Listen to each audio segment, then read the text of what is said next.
What is shaking, everybody? Tuesday afternoon, new day, new time. Will it hold? I don't know. Your guess as good as mine. Feel like Danny Noonan in stripes. Yeah, I don't know. We'll just do we do. And like I said, we'll settle on something at some point. Today, I want to get into some hoops and the discussion that I missed out on, although still relevant, over the NBA. And the proliferation of the three-point shot. Is it killing basketball? Is it not killing basketball? Why ratings are down? I don't pay attention to ratings. I don't care. If I love watching something, I watch it. If I don't, I don't. I don't care what the ratings are. The only time the ratings affect me is when it's a TV show that I like and the ratings suck, and then the show goes away. But usually, if the show goes away, you're ready for it to go away. I've never been tethered to a show that has abysmal ratings for the most part. I'm sure if I looked, I could probably find some shows that were canceled. And I'm like, whoa, whoa, whoa, whoa, whoa, whoa, whoa. What happened to Betsy? You kidding me? She was like in the closet last episode, and was she gonna stay in the closet? What we got going on here? Can you just give me like a little mini episode so we could have some resolution to that? No? Okay, whatever. Moving on. So we'll get into that. And I broke down some numbers, and it's basically the last 40 years. So 85, which was an era where the Celtics and the Lakers kind of ran the show up until now. And we'll look at three-point percentage, three-point attempts, field goal attempts, all that kind of stuff. And there's some pretty interesting numbers on there. And I'll talk about this still sticks with me when JJ Redick said, back then there were plumbers and construction workers playing whatever he said, playing basketball, which was like, I don't know if it was meant to be funny. JJ Redick doesn't strike me as the type to be funny. I don't know that. I don't think he's going to be a stand-up comedian anytime. I don't see that as his future. He doesn't strike me as a humorous fellow. Maybe he is. I don't know. But I'm not sure if that was supposed to be funny. It wasn't. Factual. It wasn't. So we'll get into that a little bit as well. Even Anthony Edwards last year said the only player that was really skilled back then was Jordan. And we'll get into what is a skill. What's the definition of skill? Like, what are we talking about when we talk about skill in terms of basketball? So we'll get into all that, but I didn't want to get some of the bigger topics out of the way. Let's start with Steph last week in Orlando. 56 points. Like, Steph's been rolling a little bit lately, and he's been knocking down shots and looking good, walking tall, looking good. I don't know if it's the Butler effect. I think that has something to do with it. But look, Steph's going to go on these jags occasionally where he just gets rolling, he's locked in, and there's not a whole lot you can do about it. Steph's just going to roll. And 56 points is incredible. Road, home, doesn't matter. I mean, just a monster game, right? It doesn't really faze me anymore. And I give Steph the biggest compliment I can give somebody. He's in his GP2. They make the extraordinary look ordinary. That's what Steph does. That's what LeBron does. Where will he be? That's what Michael Jordan did. That's what Kobe did. That's what Shaq did. Jokic.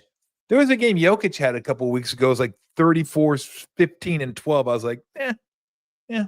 It's Jokic. You realize how absurd those numbers are? Steph's absurd. Steph's one of one. Steph is absolutely just a ludicrous basketball player. And yet, stuff like that, he just makes it look easy. Like, it's not that big a deal. I'm just going to dribble down there, dribble down here, go lay it up, and go 48. What are we going to do here? Franz Wagner, you think I'm going to go left? I'm not going to go left. I'm going to go right. I'm going to go around the bucket. Steph's amazing, by the way. And then right here, there's two guys there. I'll just pull up. Boom. I'm not going to dribble one step closer because then you can defend the shot. I just pull it from the logo. Like, yeah, it's no big deal. I got that.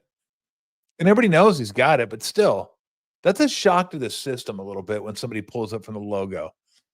Even though Steph has that in his game, like, easily. I mean, the ball handling, the step back, the feet set, the shoulders square. What? It's just, again, how many times have I seen that over the course of his career? I couldn't even tell you. Countless. It's just, again, it's absurd. But he makes it look ordinary. It's not that big a deal.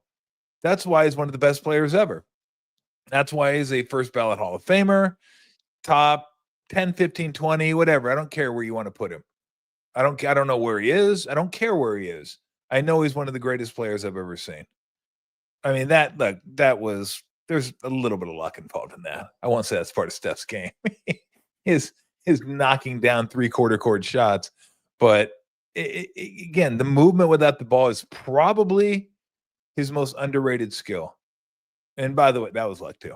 And by the way, I would never jump at Steph ever. I would run straight toward him.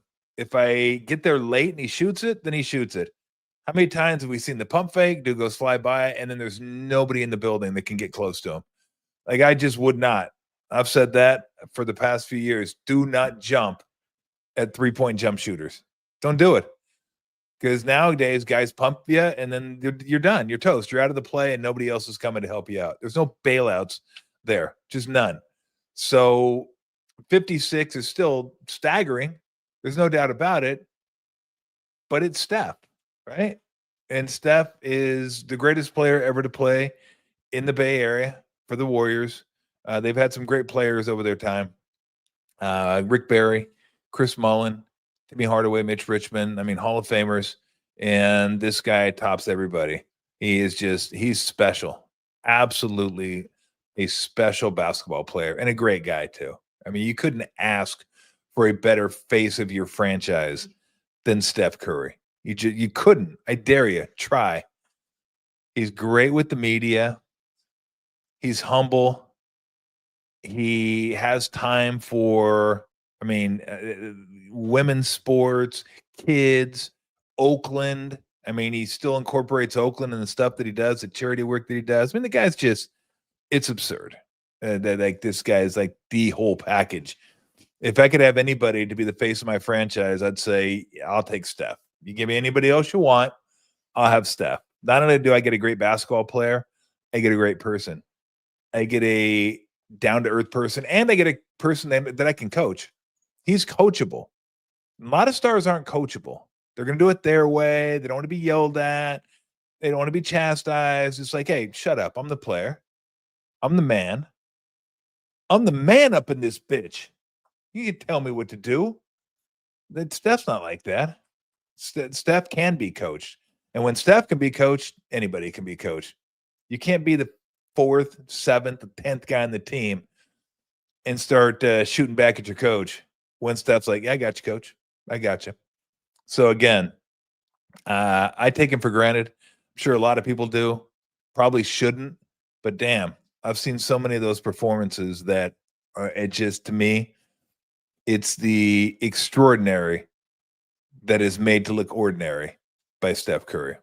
The other big news in basketball, Kyrie Irving out with an ACL injury, suffered that against the Kings. Could this have gone worse for the Mavericks? I mean, I don't believe in curses, but if I did, I mean, has the curse of Luka already started? I mean, again, I don't believe in curses because I don't believe in boogeymen. Okay, the boogie, that's not me. I hope it's not you either. But so you trade Luka, which everybody says, what are you doing? You can't trade a guy like that. I said that. You get Anthony Davis.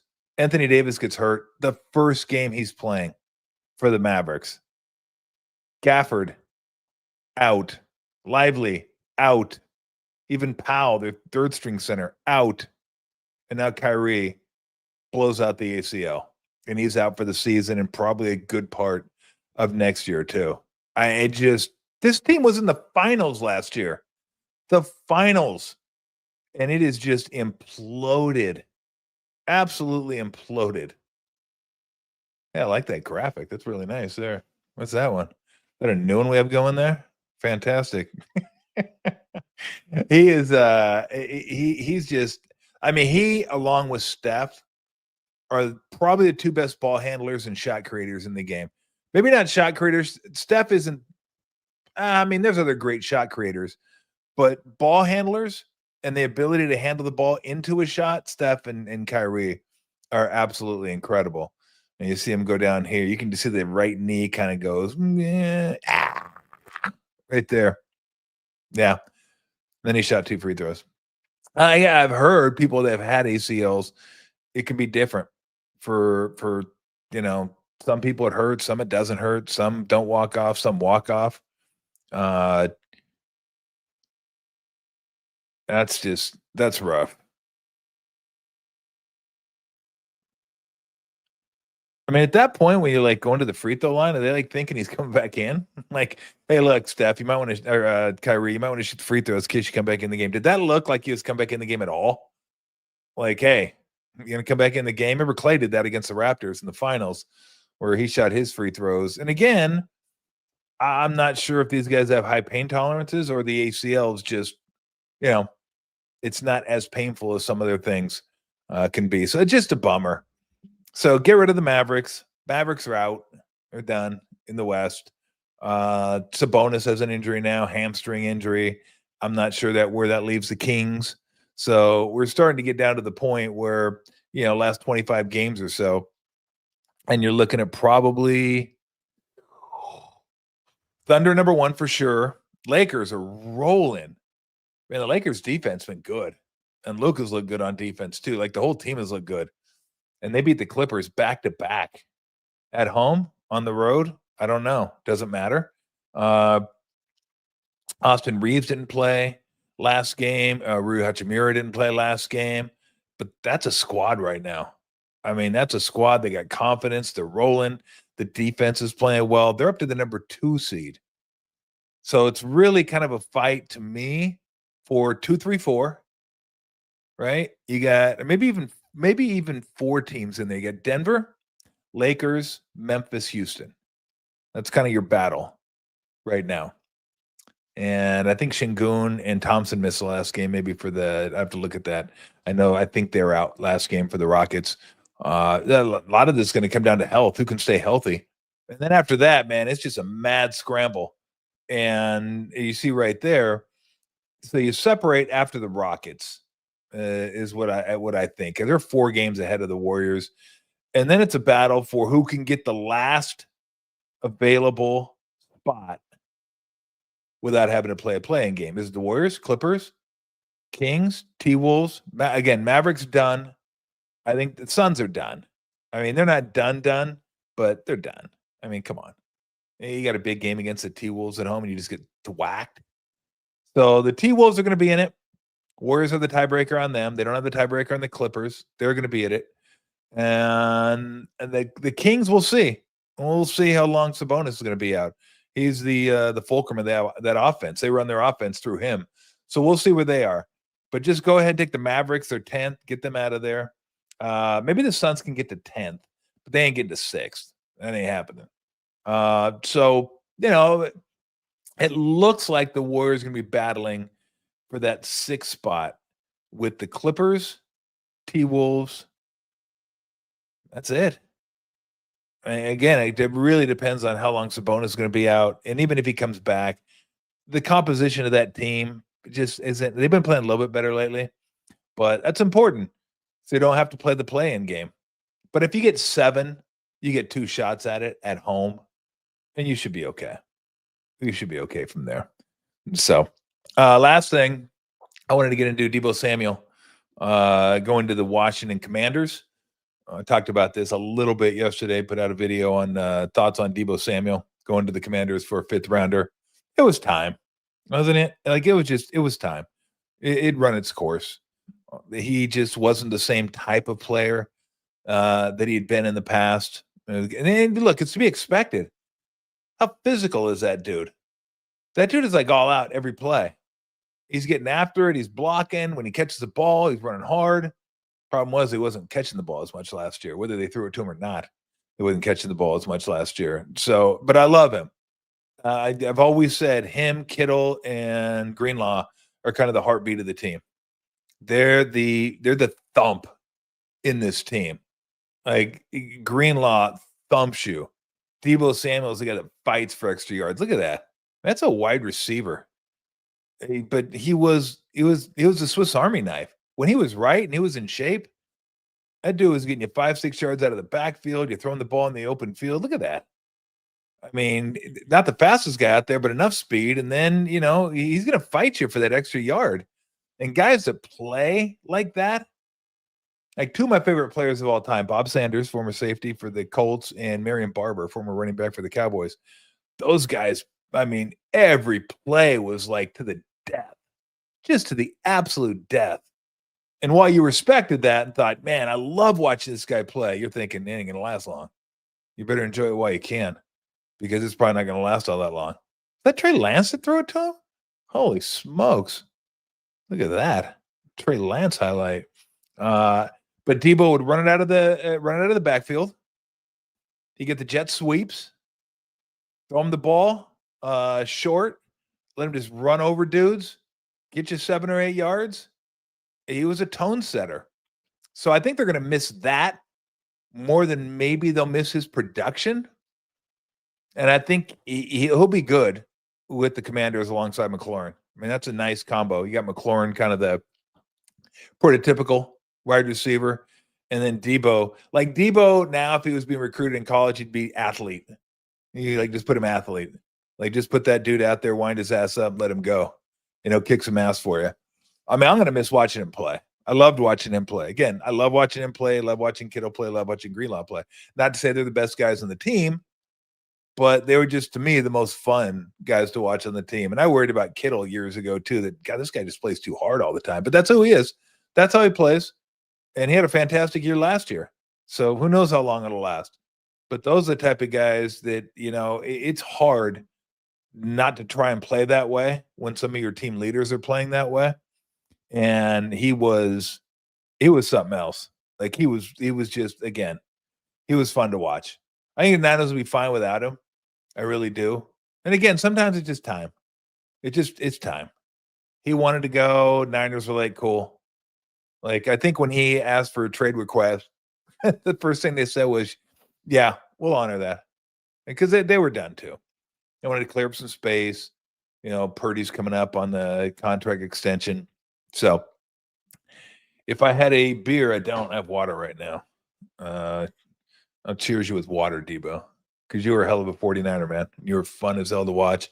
And look, Commanders will be on all the time next year, so I'm sure I'll watch my fair share of Commanders games. But anyway, to Deebo Samuel. That's some high quality H2O right there. I wanted to. I'm trying to think. Is there anything else in football that had come up that was big? I skipped the combine, as you knew I would, altogether. I probably won't completely skip the draft, but I'm not a draft nerd. I don't get into like, oh God, how do they take that tackle from Northern Iowa in the 4th round? Like, if the dude was in your backyard, you wouldn't know who he was. So stop. Stop. And I think they have so I'll get into the draft a little bit because I watch a lot of college football. So there's some of the guys I know. The 2 quarterbacks, I was kind of on. I mean, we know how teams are on quarterbacks. You got to go get a quarterback, but I don't know. Maybe they're both good, maybe they're not. I have no idea. But to me, they're like, leave me. Yeah. Take them if you want to, but I'm not expecting great things from either of them. And Ewers, I don't know if there's anybody this year. Shuck from Louisville, guy that was at Oregon. Okay, like there's nothing about this quarterback draft that I look at and go, "Oh, these guys are really nice." Apparently, the offensive line, defensive line, and that's what I'm hoping the Niners do. You just get an offensive lineman or defensive lineman. That's it. That's where football starts. Offensive line, defensive line. Just solidify those. Have a kick-ass defensive line, have a kick-ass offensive line, and then work around that for skill position players. Period. I don't care who they take, just offensive line, defensive line, I'm good with it. Although there is part of me that wants to see Tyler Warren and Kittle line up together because Tyler Warren's a badass. Tight end, Penn State. I might talk about him a little bit when it gets closer to draft. I really like that dude. That dude's really good. You got to like a tight end who could line up as a quarterback and throw it. You can run it like a lead play as a quarterback. It's like it's a tight end of 44 out there. He's just a football player. Like when I say basketball player, guy just knows how to play. That dude's like a football player, just a football player. I wouldn't be too mad if they got him, but I still think offensive line, defensive line is probably the way to go. So, I mean, we'll get in the draft and I'll have some people on that know a lot more than I do, but I'm not going to spend an absurd amount of time. You want to come up? Come on. Okay. Don't hit your head on that. You got to lay down though. You can't just, I mean, do you have anything to say? You don't? No, we talk. This is like a talking format. You gotta say something. How about you turn around, lay down? Lay down. Bro, I'm actually on. I'm on. You can't you're blocking me, is what you're doing. She doesn't care. She really doesn't. So we'll just let her sit there for a minute. I don't know. Anything else? I'm trying to think. Anything else before I get into hoops? That I've missed over the last weekend that we want to hit? Well, you guys are allowed to talk. I got Max and Daniel over here. These guys are just like, oh, what you talk? Me talk? What do we have? I don't know. Devontae Adams, great. Okay, cool. All right, let's move on then. No, I got nothing. I got nothing for Devontae Adams. I got nothing for. No, I don't. I don't have anything for that. And we'll have again, we're gonna have plenty of stuff once we get closer to the draft. And yeah, well, again, we'll have guests. I know people love the draft. You guys go crazy for the draft. Absolutely ape shit. Like, oh my God, we got that guy. That's incredible. What do you like about that guy? I don't know. The magazines liked him. Everybody said he was really good. Like, you couldn't tell me. Like, again, I could be in your backyard, rebarking your backyard, and you wouldn't know who that dude was. You couldn't. I could just be chilling in your backyard, hanging out next to the waterfall, grabbing a beer. You have no idea who that guy was. But, all the publications say he's good. So why don't we get that? And I love that. Why don't we get this guy? Well, I don't know. How many times did you watch Maryland football last year? Oh, you watched the highlights, did you? Well, fucking you're Mel Kiper. I mean, yeah, you watched the highlights. Of course. Know this. They're highlights for a reason. Anybody looks good you can make anybody look good in highlights. I could look like an NBA Hall of okay, let me take that back. An all-star. Borderline.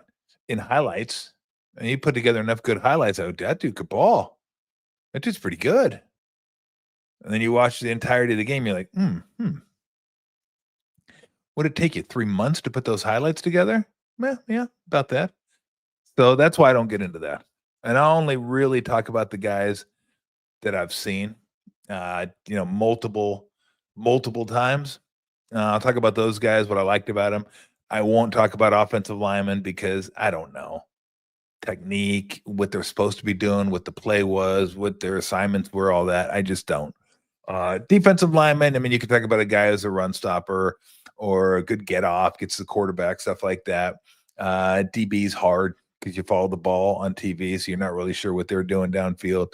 So that's not all that easy either. Quarterbacks, you can have an opinion on quarterbacks, running backs, wide receivers, stuff like that.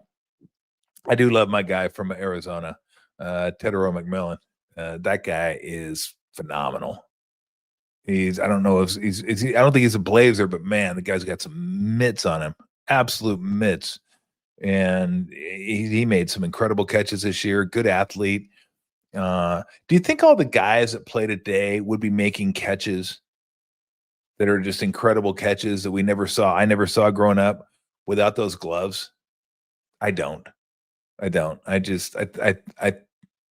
think they're extremely talented. They're like walking around with like flypaper on their hands. They're just like, flap. Got it. I mean, it's wild, some of the catches those guys make. So anyway, I did want to get into this because I talked about it a little earlier on, and basketball and kind of the evolution of basketball over the last 40 years. I started when I played with the Warriors in 90, 89, 90, but I said, I'm going to go back to 85 too, because that's really, I love that era of basketball with the Lakers and the Celtics. Rockets were okay back then. Pistons were just kind of getting going at that point, but it was such a fun era, and I loved the way they played. I loved the style. I loved the skill of the players. It was just a really, really fun era. So let me get into a couple broader things before I talk about the numbers that I compiled here. I actually did some research. So one of the things, let me get into the thing that JJ Redick said, who said, back then you're playing against, like, a lot of the guys were plumbers or construction workers or TV repairmen or whatever the hell it was, whatever the hell he was talking about. And how guys, he didn't necessarily make this, but people infer from that, like, yeah, guys today would kick their ass, or guys back then couldn't play in this era. Well, yeah, no shit. I mean, do you realize how much more information we have today? You think they worried about their nutrition back then? Probably not. Do you think they worked out back then? Probably not. And I'm talking like 70s, maybe even 80s, certainly not 60s. Did they have personal trainers back then? Probably not. In fact, I'm going to go ahead and take away the probably. Not. They didn't. All right. There's so much different about basketball back then than there is today. If you're going to tell me, like, if you're actually going to be serious and tell me, look, if you took a guy like KD, or you took a great player today and dropped him back in the 70s, he would kick all their asses. I'd say, wow, you are incredibly bright. What's your second job? DNA sequencing? I mean, you must be really, really sharp to figure that one out. They're going to tell me a world-class athlete today who has the best information possible on nutrition, works out, has a private trainer, some of them chefs, get to work out 12 months out of the year, and understand their bodies way better than those guys understood their bodies. You're going to tell me that guy is going to kick someone's ass in the 70s? Yeah, of course they are. Of course they are. But that's not the real comparison. The real comparison should be, take a guy like KD, who, by the way, would be great in any era, but take a role player that's pretty good today. I don't know. Just if you want to keep it local, we can go Moses Moody, who I like. I like Moses Moody. I think he's a really nice role player. I think he's playing a lot better than he is now. But Moses Moody, like, he still has all the same information to the nutrition, to the physical fitness aspect of it, to the and I forgot to mention that back then the coaching staff consisted of like two guys, head coach, assistant coach. When I played, I think there was four and one trainer, my guy Tommy Abdenauer. I think it was Gary St. Jean, Mike Schuler, Donnie Nelson, and then Coach Nelson. So I think there might have been four coaches and a trainer. That's it. Today, there's an army of coaches. Each player has his own individual coach to go out there and work out. Training staff, good Lord, I couldn't even tell you how many guys. There are more guys on the bench in sweatsuits than there are guys in uniform. And it's unbelievable the amount of money they spent. And I don't hate it. If I'm an owner of a team, that's part of my asset. Oh, excuse me. You're not an owner. You're a governor, because you don't own the team. Like, who decided that was like, we don't call them owners, call them governors. Okay, governor. Like, really? You got to call them governors now? They own the team. Okay? I don't think anybody said they own the players. I don't ever remember thinking back in the early 90s, man, these dudes own us? If the owner told us, go get him a sandwich, we got to do it. And I never thought that, because I was able to distinguish between the team and the players. Own the team, don't own the players. The players are employees. You pay them. But just I mean, the whole. I've never. I should go up to Joe Lacob and go, "Hello, governor." I'm probably not going to do that though, because I like working for the Warriors. It's fun. I like Tim. But that always got me. That always got me. The owner and the governor and all that crap. But I look. I hate when I digress and I lose my way. It's like I'm Leslie Nielsen, a Naked Gun, walking. All of a sudden, he's like, "And where was I? I don't know. I don't know where I was." But what I was talking about, I know I was talking about Moses Moody being a really nice role player for the Warriors. Now take that same player and transport him back to 72. How do you think Moses Moody would do in 72? This Moses Moody would do very well, right? He's athletic, great shape, shoot the three, he can handle. I mean, all the things that these guys work on, they need in today's NBA. Back then, it's not, you can't just take a player and move him back to like 72 or 73. Now take a guy like Moses Moody and say, okay, you don't work out.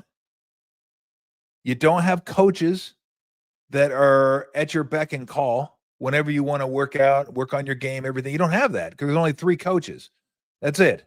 You don't have a coach like say, hey, I'm going to call my personal coach, because the coach usually has a player or 2 on the team to go work out. You're not sure what to eat. I mean, you're just cramming burgers down your pie hole because, well, whatever. What's for dinner tonight? Meatloaf? Good. Sounds good to me. Okay, moving on, because you don't know how to eat. Of course you don't know how to maximize nutrition because it's 72. No one knew how to do that in 72. You can't transfer everything you know in 2025 to 1972. It doesn't work that way. Conversely, when people are like, oh, Bob Cousy couldn't play, look at Bob Cousy running around out there, dribbling all over the place, got his short shorts, the socks are falling down, all that kind of stuff. You guys are shooting 37%. You think Bob Cousy could play today? Well, yeah, Bob Cousy was great. Do you think Bob Cousy, that in this crazy alternate universe that's possible, that Bob Cousy from the 1960s, if you brought him to our era, do you think maybe he would have utilized the extra information on nutrition? Would have utilized the extra coaches and the coaching staff? Would have utilized all the extra trainers on the training staff? Would have benefited from flying private? Would have benefited from staying in 5-star hotels? Would have benefited from not playing back to back to back and belly to belly? Anyway, of course he would have. All those guys would have. So to like compare it, like the eras are the same, and you're just picking players and dropping them into a different era. Like, hey, great, okay. You know what? Guess what? We're better than Neanderthals too. How do you think Neanderthal would have done if you just dropped him into our society? Oh, I guess we know. Encino Man. Wheezing the Jews. Brendan Fraser, great role. He didn't do great. I mean, toward the end, he kind of got it. But like, you can't just take someone from an area and drop him somewhere else and go, oh, you're not as good as that guy. You don't even know how to handle a cell phone. What's a cell phone? What do you mean? It's a cell phone. No, what? What are you talking about? Like, can you imagine, like, General Patton today? Here, fight this war. What? What is that? What are drones? We get the and he's out there getting his ass kicked. Like, 5-star general, my ass. You kidding me? This guy can't do it. So, same in sports. You have to assume that the players from back then would utilize all the technology now, and then the players today wouldn't be able to utilize the technology they've used today. And oh, by the way, guess what? Steph Curry wouldn't be Steph Curry either, because they didn't have a 3-point line, and they didn't shoot 3-pointers back then. So a lot of players that play today that utilize the 3-point line for their game, null and void. Now, would Steph Curry be great? Yeah, because I always say greatness translates. If you're great, you find a way. Greatness finds a way. It's like that line in Jurassic Park. Life finds a way. Greatness finds a way. So if you're great in the 60s, you could play today. If you're great in the 70s, you could play today. Period. It's just, I'm sorry, if you're great, you figure it out. You figure out a way to get it done. And these guys would figure out a way to get it done. So that is the whole, like the whole plumbers and this. It's garbage. It's absolutely garbage to say that because the whole era was different. Everything was different.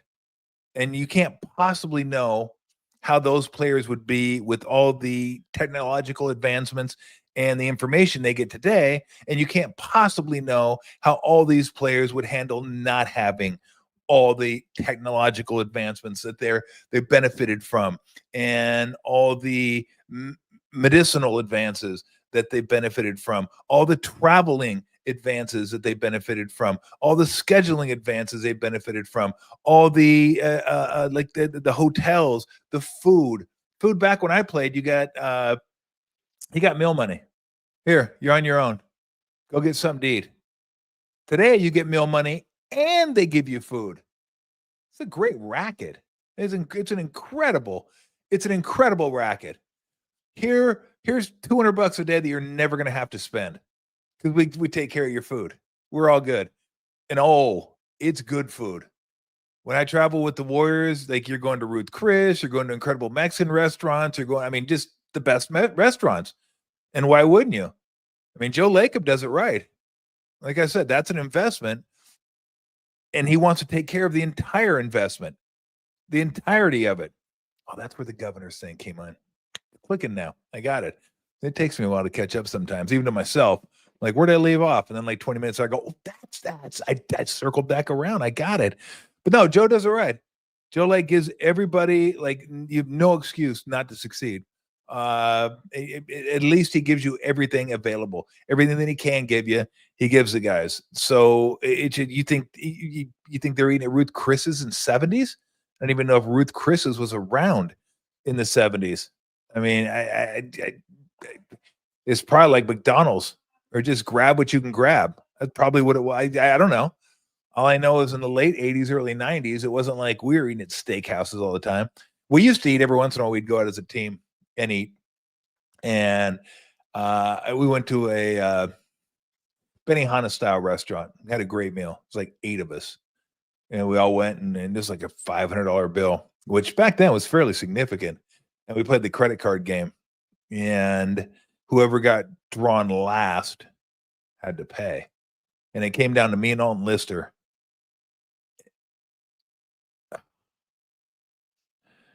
Alton Lister's card got drawn. I had to pay. He was so happy. He was so happy that it wasn't his card that got picked. And I go, bro, how much more money are you making than me? I go, that hurt. That hurt. Okay. I'm not going to be a little bitch about it. Okay. I'm going to pay it like a man. And he goes, what? And we were just messing around with each other. But it did kind of piss me off a little bit. Like, why are you so happy? That's the thing, though. Guys got happy. It didn't matter how much money you had. If you're saving money, dudes were pumped up about it. Dudes were pumped up about it. You don't know how happy these guys were to get an envelope of cash. Like, just, it was like $240 of cash. Wasn't even that much cash, but they were pumped.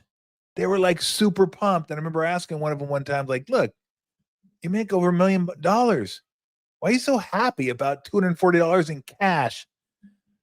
And he just looks at me and he said, because this is mine. Inferring that, wife didn't get any of that one.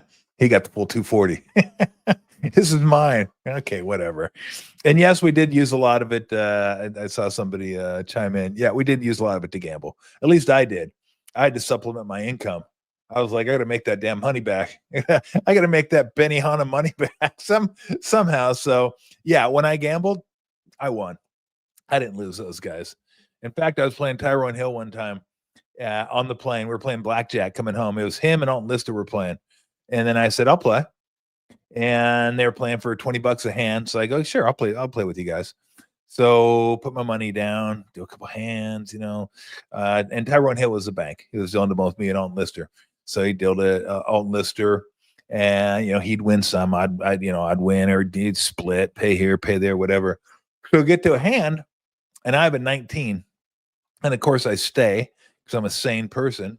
And Alton Lister stays, and Tyrone Hill, who was dealing at the time, had like a 16, so he hit, and he hit a 6.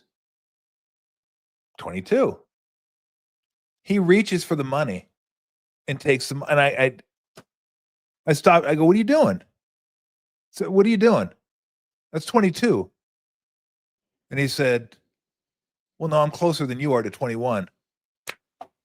Oh, I said, what are you fucking what are you talking about? You're closer than me.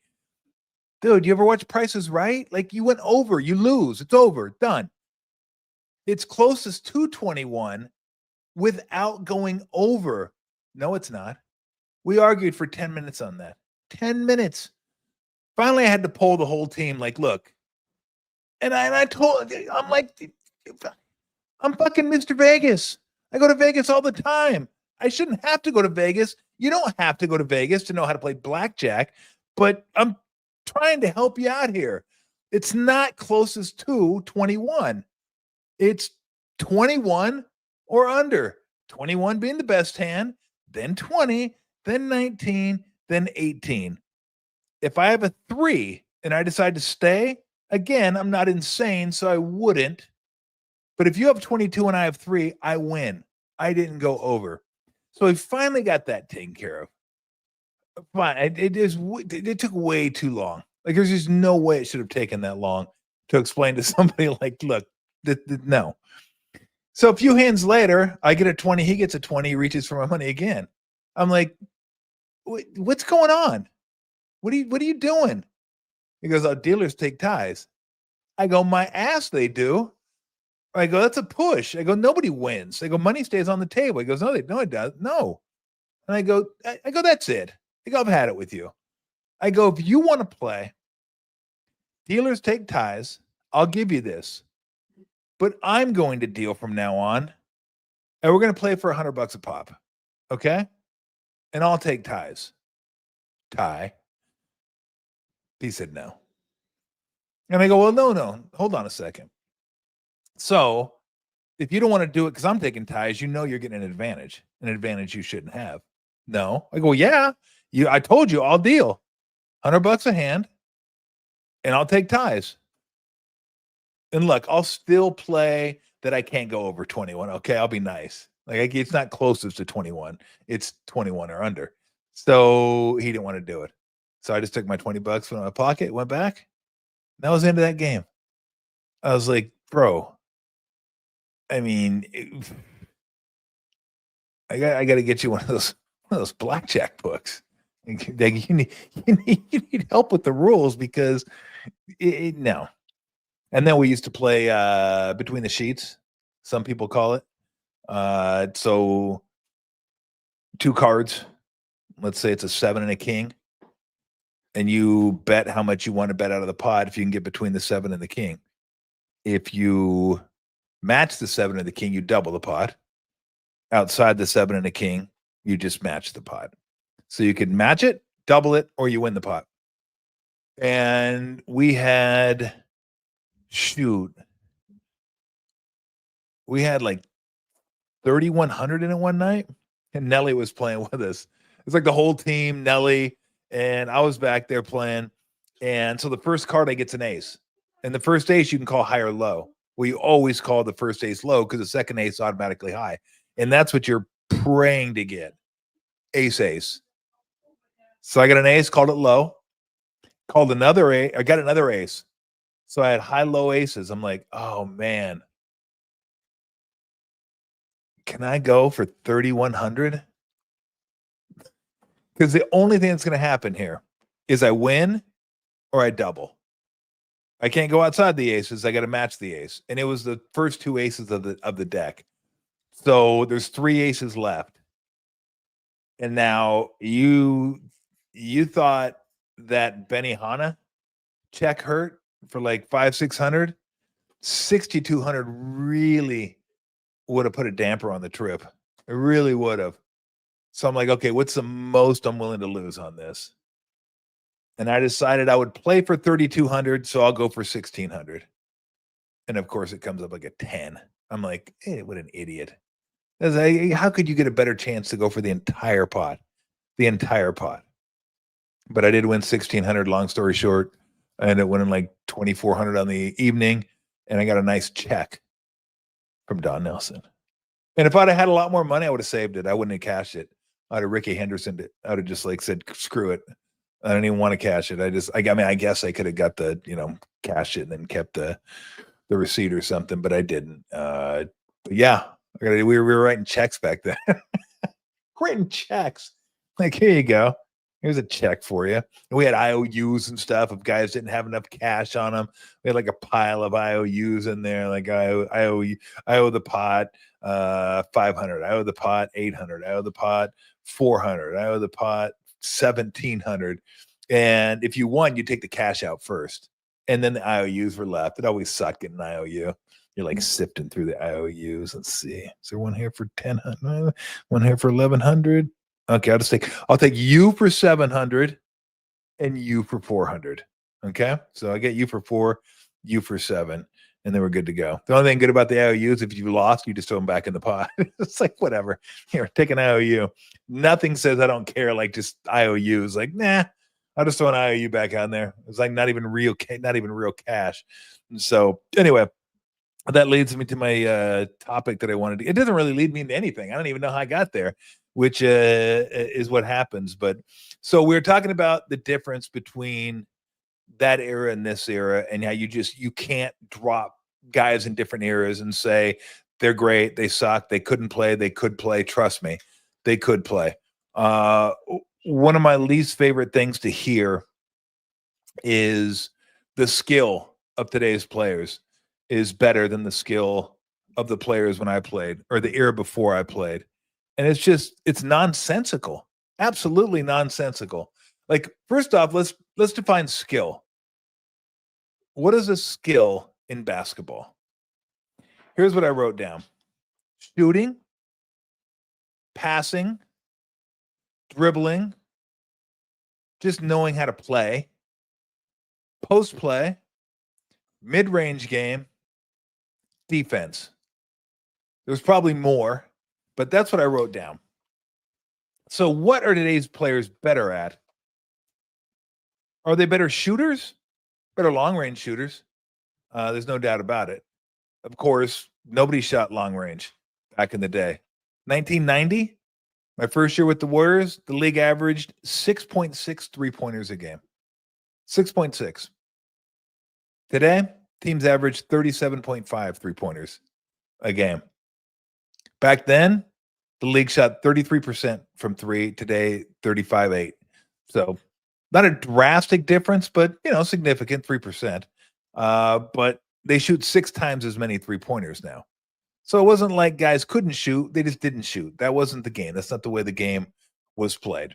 Because if I say mid-range shooting, the guys back then were definitely better than today, because guys don't take them today. They don't want you taking them today. Like, three-pointers were about as much a part of the game back then as mid-range is today. It's not incorporated into any game plan whatsoever, and nobody really wants them. It just stay away from mid-range game today, stay away from threes back then. And not even stay away from three. It hadn't fully caught on yet.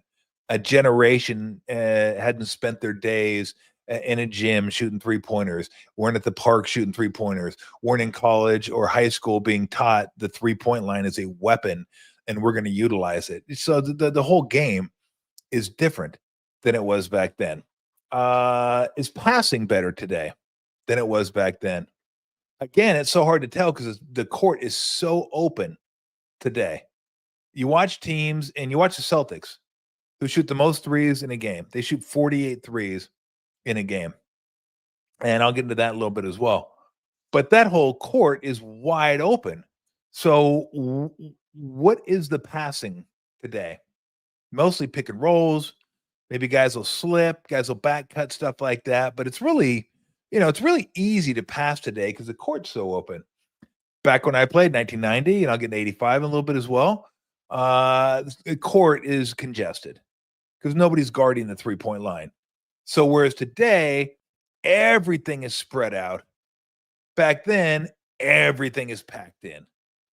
So to get through the lane and maneuver through the lane and score in the lane, extremely difficult because no one's on the outside.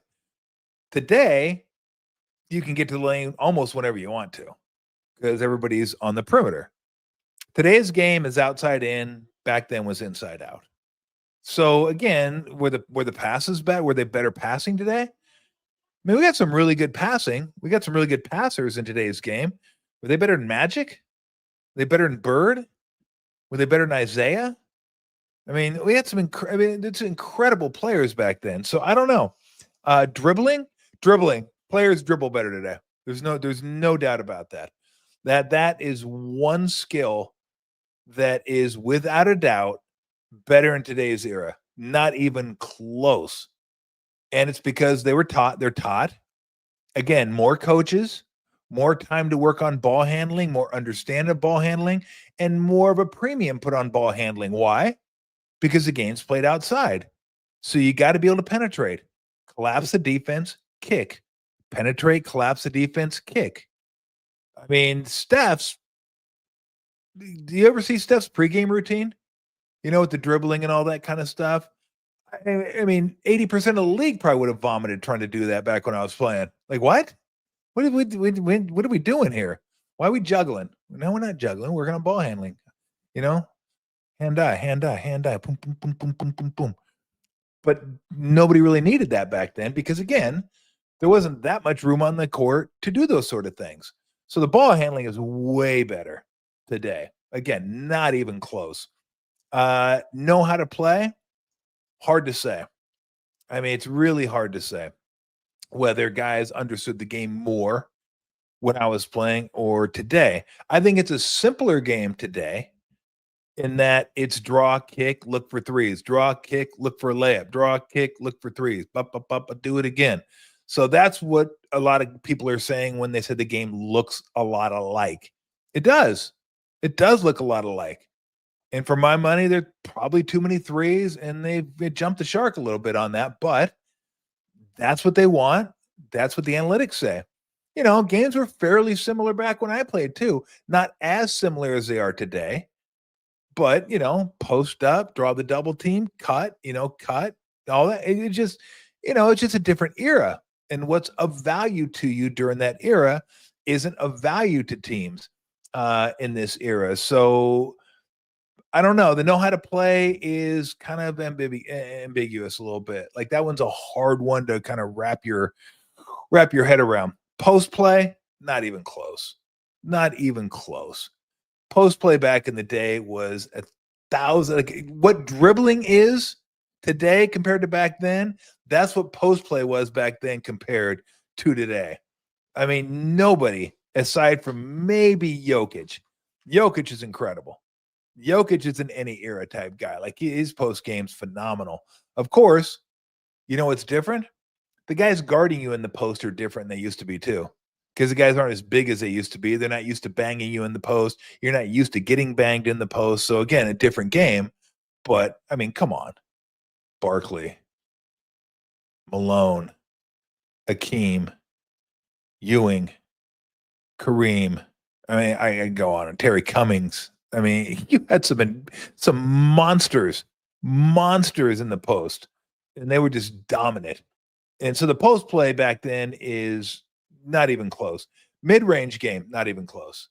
They valued the mid-range game, so I'm not going to get on about that because three-point shooting today is way better than it was back then. Mid-range game's better back then. So, and then defense, again, what do you want out of your defense? Today's defense is asked to do so much.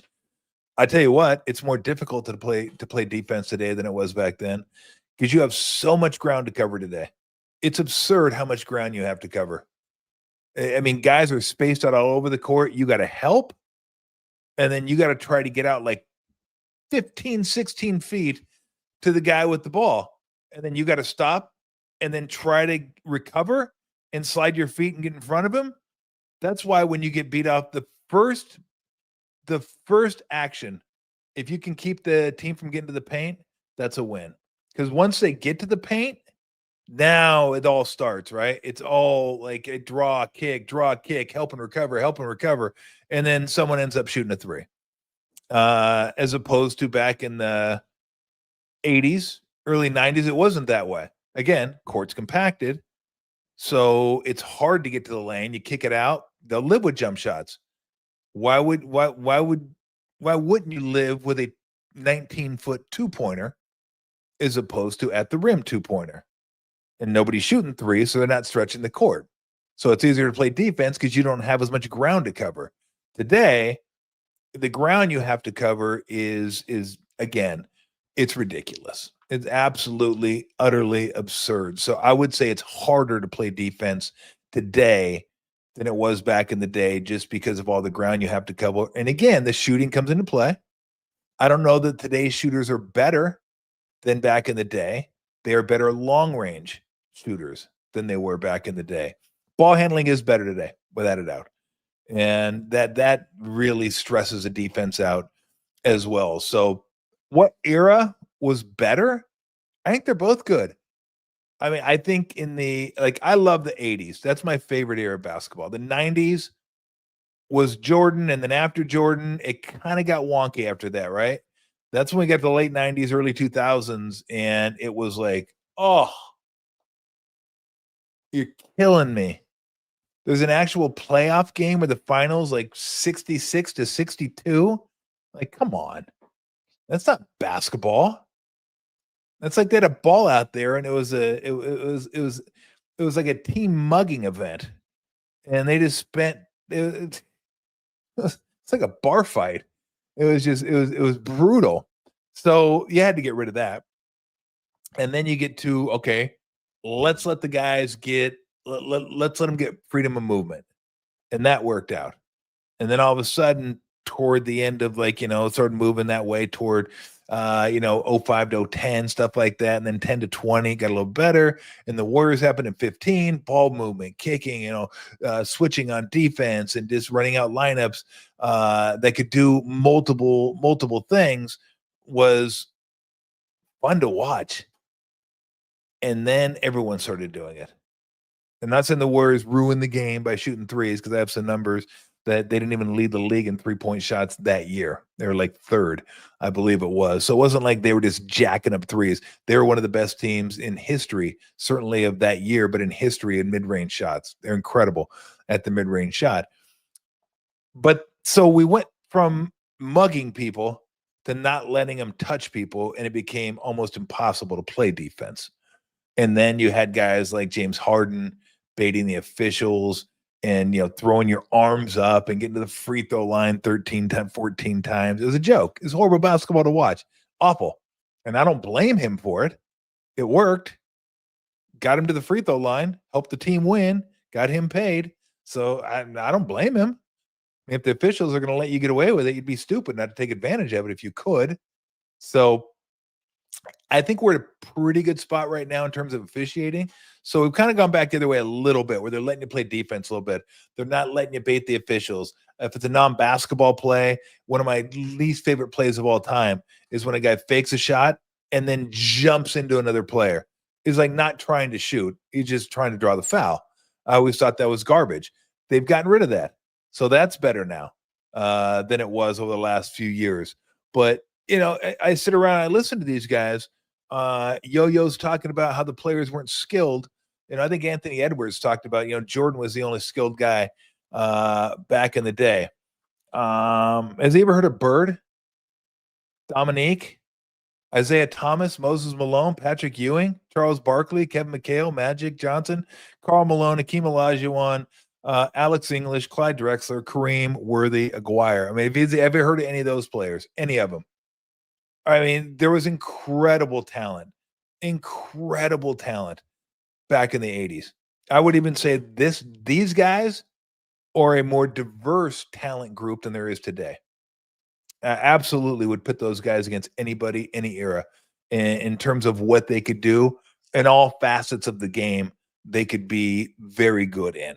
Absolutely. So to say the skill wasn't there, again, when you say skill, tell me what you're talking about. If you're talking about ball handling and long range shooting, no era can compare to this era because it's taken a ramp up, right? It's taken some fucking nerd somewhere that says, you know what? Three is more than 2. Bill, that's pretty good. Yeah, I like that. Like, it takes a Yale fucking degree to figure that one out, right? Like, really? Yeah. Way to go. You must also be on that DNA sequencing squad. Like, you're brilliant. You came up with that? But someone finally figured that out and said, okay, let's just start jamming threes. But it wasn't just let's start jamming threes. It probably started in high school where you had undermanned teams that weren't as tall, couldn't compete, and had the 3-point line. And then said, well, hell, what are we doing? Let's shoot threes. You saw it in college, creeping in. That's why you guys started getting some like upsets of like big name teams, like teams you never even heard of. You're like, what are these guys? 3-ball. The 3-ball is the ultimate equalizer, right? You can make 50 field goals. And the other team can make 33.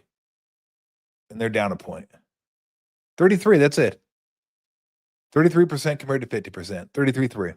So, and then it just became like this thing in the NBA, like, well, yeah, it makes a lot of sense.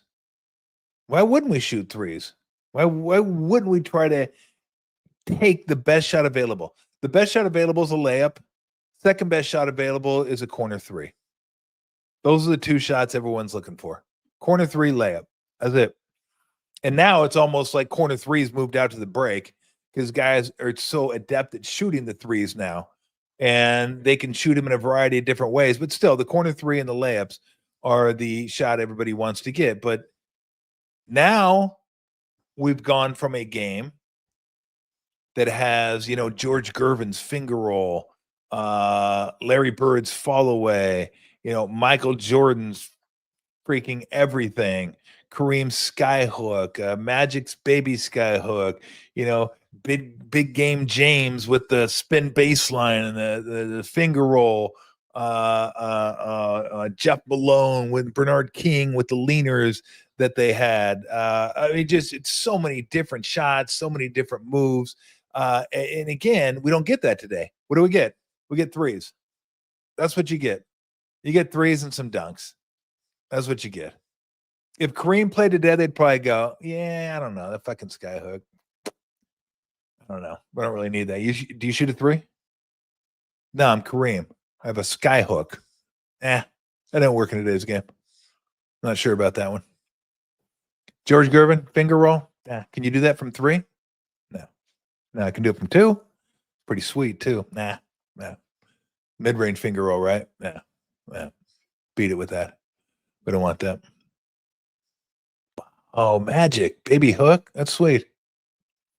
Nah, we don't want that either. Get that garbage out of here. You got threes? You got 3? No, I'll shoot a 3. Kind of a set shot. 3. That's the All-Star game that I just gave you a whole bunch of those All-Stars. I loved the All-Star game back then. It was sweet. Let me give you a stat while you're watching this. Larry Nance. That dude dunked on me, man. God, that guy can get up. Look at Bird. Yeah. What a shoot it over the backboard. We're good. Hondo. Look at that. A block shot in an All-Star game. Holy shit. What are these guys trying to prove? Oh, look at Bird going for what are they doing? Look at these jerk-offs playing defense.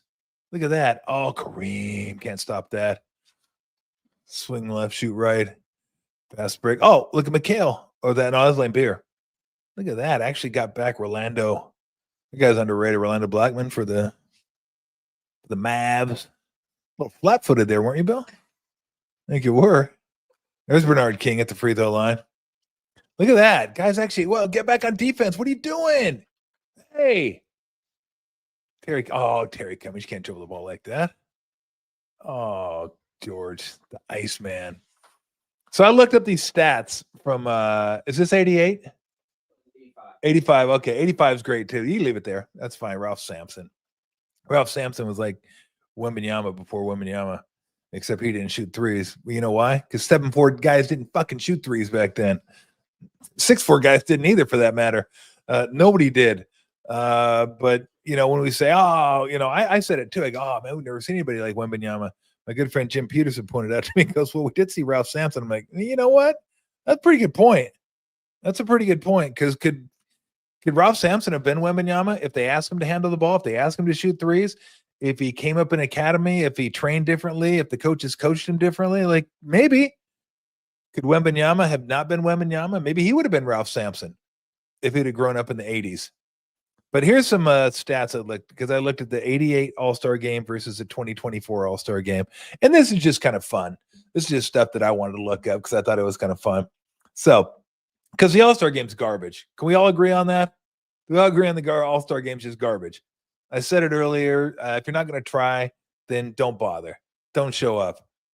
Put up those, just let those run too. Because I want to let people know, like, it's not the whole All-Star game back then was like guys trying the entire game. Like, it's still an All-Star game, but they're in the picture. Like, they're actually in the picture. Like, hey, we're going to act. Look at that. Jordan tried to actually block a shot.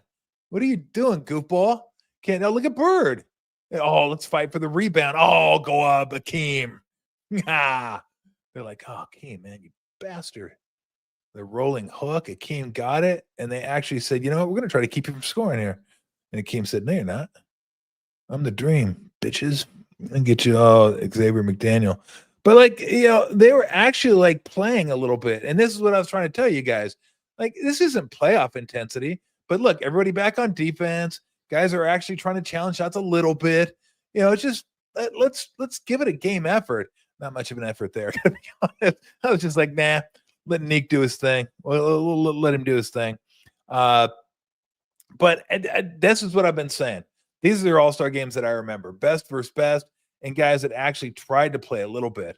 And like that took 3 passes to score the layup. It wasn't just, now guys get out of the way. They're like, let's just let him dunk. Let's let the crowd have some fun. We'll dunk, get out of the way. There you go. This is the 85 All-Star game versus the 2024 All-Star game. And this will just give you an idea of how the game has changed. And this isn't for better or for worse, although I would suggest for All-Star game purposes. I mean, look, that happens in the All-Star game too. You're just like, guys, like, okay, we're just going to let Michael Jordan do Michael Jordan stuff. We're not going to get in his way. So 88 All-Star game. Number of threes taken, number of free throws taken. 2024, number of threes taken, number of free throws taken. Again, draw your own conclusions on this. The one conclusion I have on this, and I'll tell you afterward, but this lets you know, this gives you an idea of how much the game has changed in 40 years. 40 years. And don't tell me these guys aren't skilled, okay? Don't tell me these guys can't play, and don't you dare tell me that these guys couldn't play in today's NBA. Don't you dare say that. Well, they couldn't shoot the 3 because they didn't shoot the 3. You gonna tell me any of these guys, if they worked on the 3 and that was part of the game back in the 80s, they couldn't have adjusted and shot 3s? Of course they could have. Don't be that dense, okay? If they set a back screen in an All-Star game to actually get somebody open, holy smokes. These guys must be smoking something. Wow. You got to set back screens? Unbelievable. Somebody trying to get back on defense, 3 guys back on defense, and you can't stop Jordan anyway. It doesn't matter. So 88, number of threes taken in the 1988 All-Star game, 11. 11 threes. Number of threes taken in the 2024 All-Star game. I didn't use this year's because this year's was stupid. So we just didn't use this year's. So last year's I used. Slight uptick over the 11. 126 threes. A grand total of 115 more threes taken in the All-Star game. So it's just like get up, jacket. I mean, jack to 11. Free throws. 2024. Free throw attempts. Because all the defense are playing. Trying to stop guys from scoring. 4. 4 free throw attempts. It almost makes you believe those happened by accident. Like, I don't know how anybody got to the line. What the hell was that? 4 times. Like 4? 4 times? You got to be kidding me. Now, number of free throw attempts, they may have been overdoing a little bit in 88, but they were trying, right? You can see they're trying. They're playing defense. It's not just let me go down and score and let me go down and score and you go down and score and I'll give you a nice tap on the ass when you score. I'll give you some knuckles when you score. Let me dap you up. Oh, man, you just drilled a sweet 3 on our team. Give me 5. You're not even on my team. But that was sweet anyway, though. Nice shot, bro. Way to go. Crowd got a kick out of it. So that's not this. That is not this. So, I love that skyhook. Number of free throws shot in 1988 All-Star game, 77.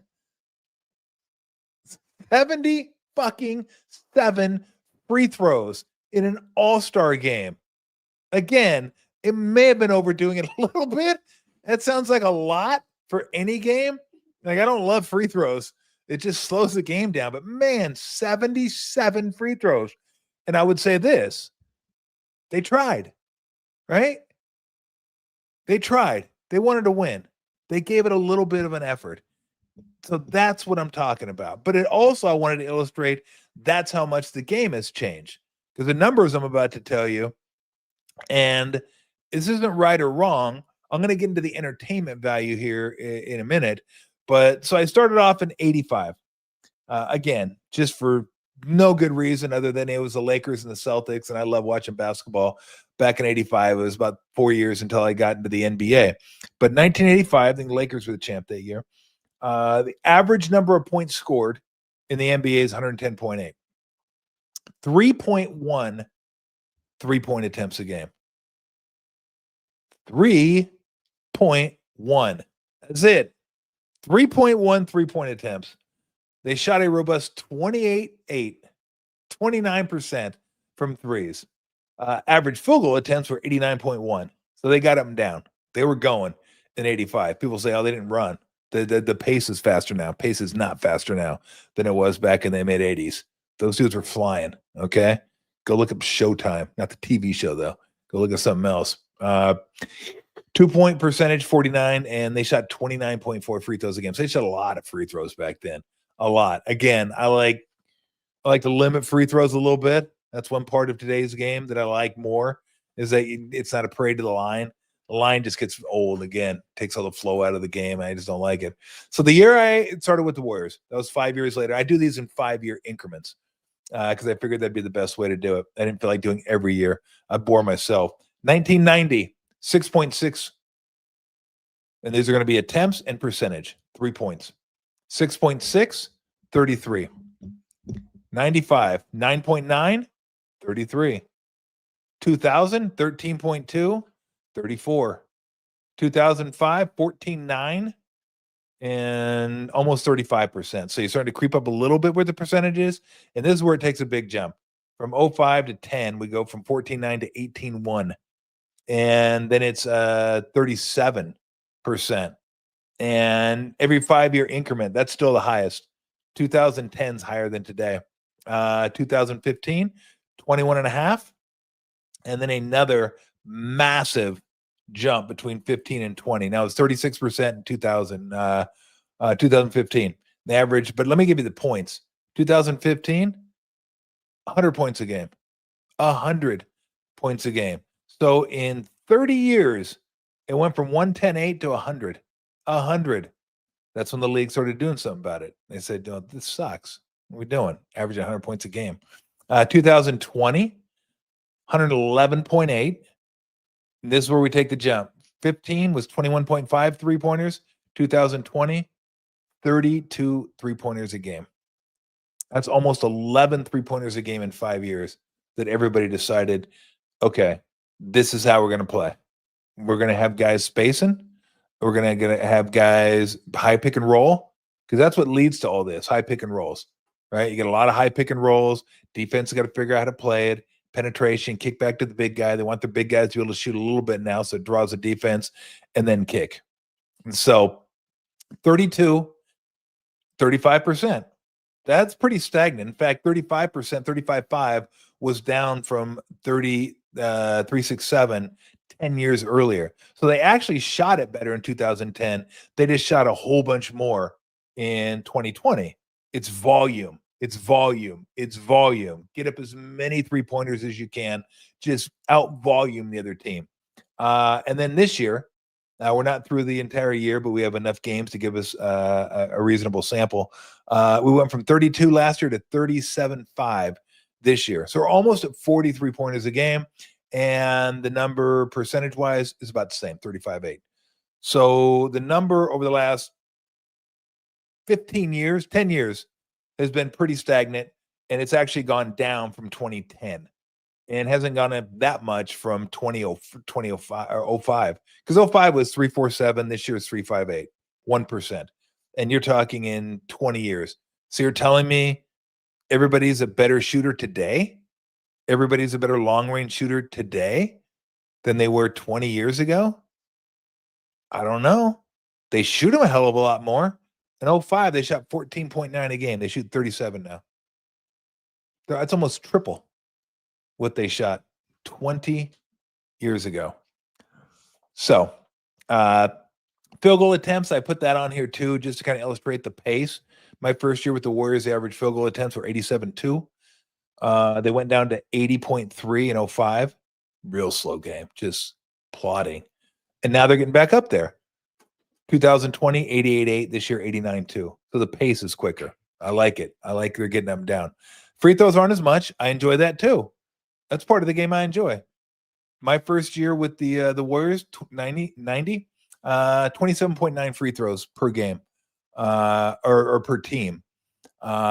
This year, or an 85 is 29.4. It's a lot of free throws. This year, 21.8. I like that. So the pace and space does have its benefits. There's no doubt about it. And I do like the flow of the game. They're just different eras and different players asked to do different things. Do I like one over the other? Yeah, my preference is the 80s. I love 80s basketball. It's what I grew up watching.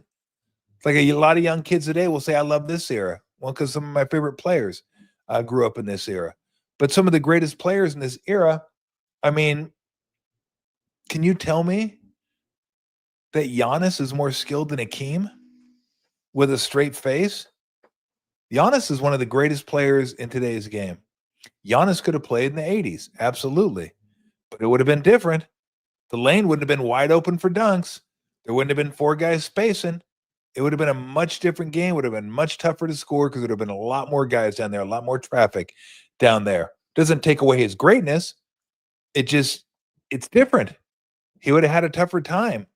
Kevin McHale, would he have a tougher time? All big guys would have a tougher time playing today because now you got to get out and guard the perimeter. You have to guard the pick and roll, and then you have to guard the perimeter for a little bit, and the rotations are totally different. So again, I think Kevin McHale would have scored like 35 a game today. Would he have given up 40? I don't know.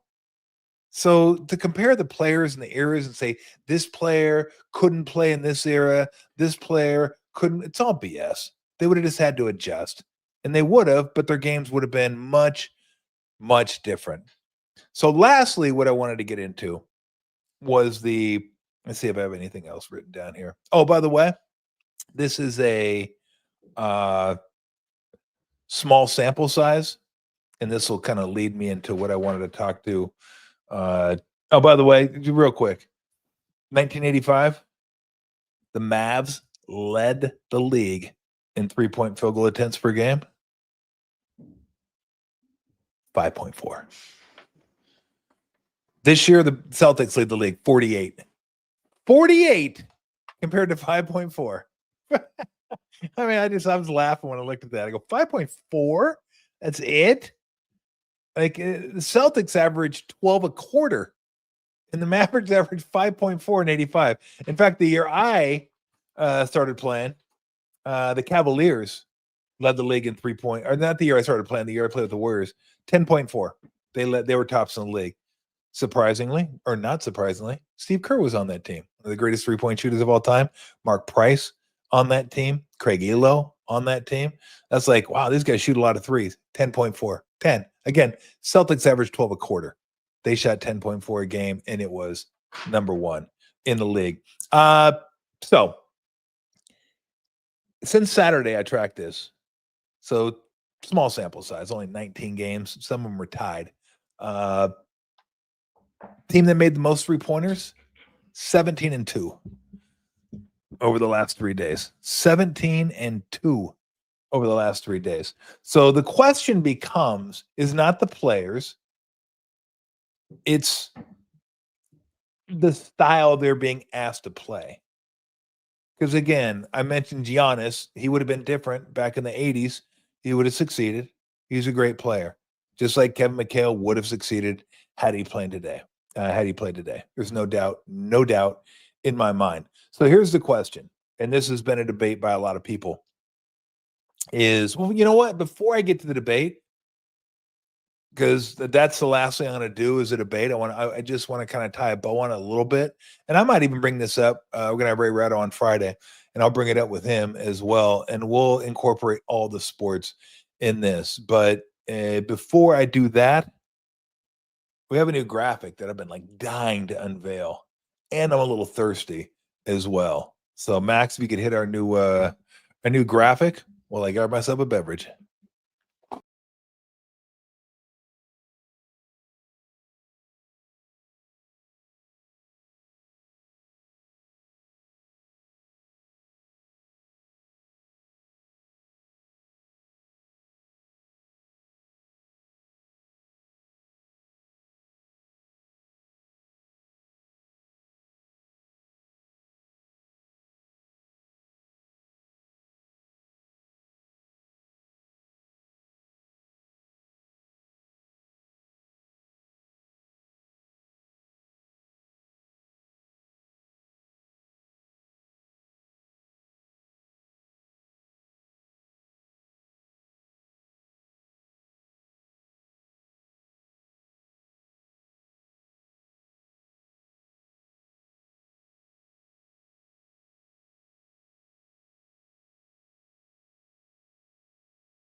All right, we're back. I'm back. Today,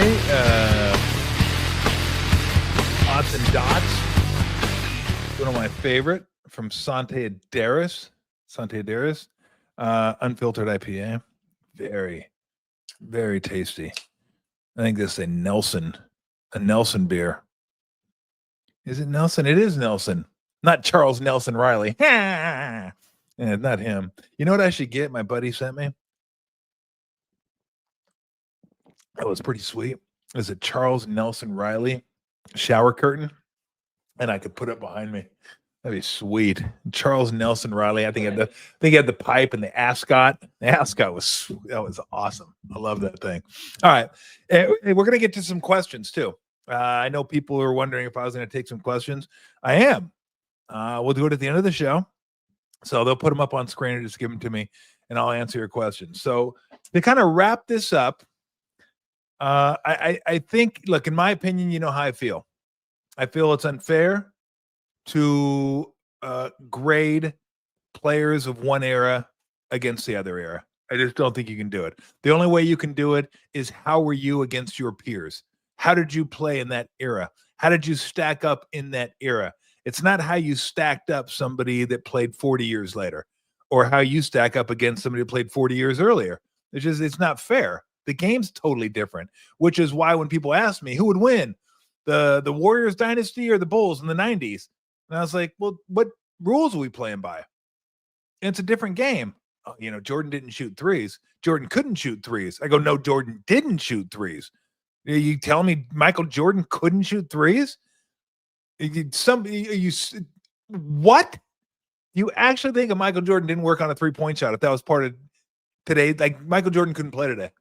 Didn't shoot the long ball. Wouldn't be as good. Yeah, I'm guessing Michael Jordan would have learned how to shoot the long ball, and he would have been proficient as hell at shooting the long ball, all the while killing your ass in the mid-range game and dunking on your entire team. I'm guessing Michael Jordan would have been okay. I'm guessing LeBron James would have been okay back in the 80s. That body? You kidding me?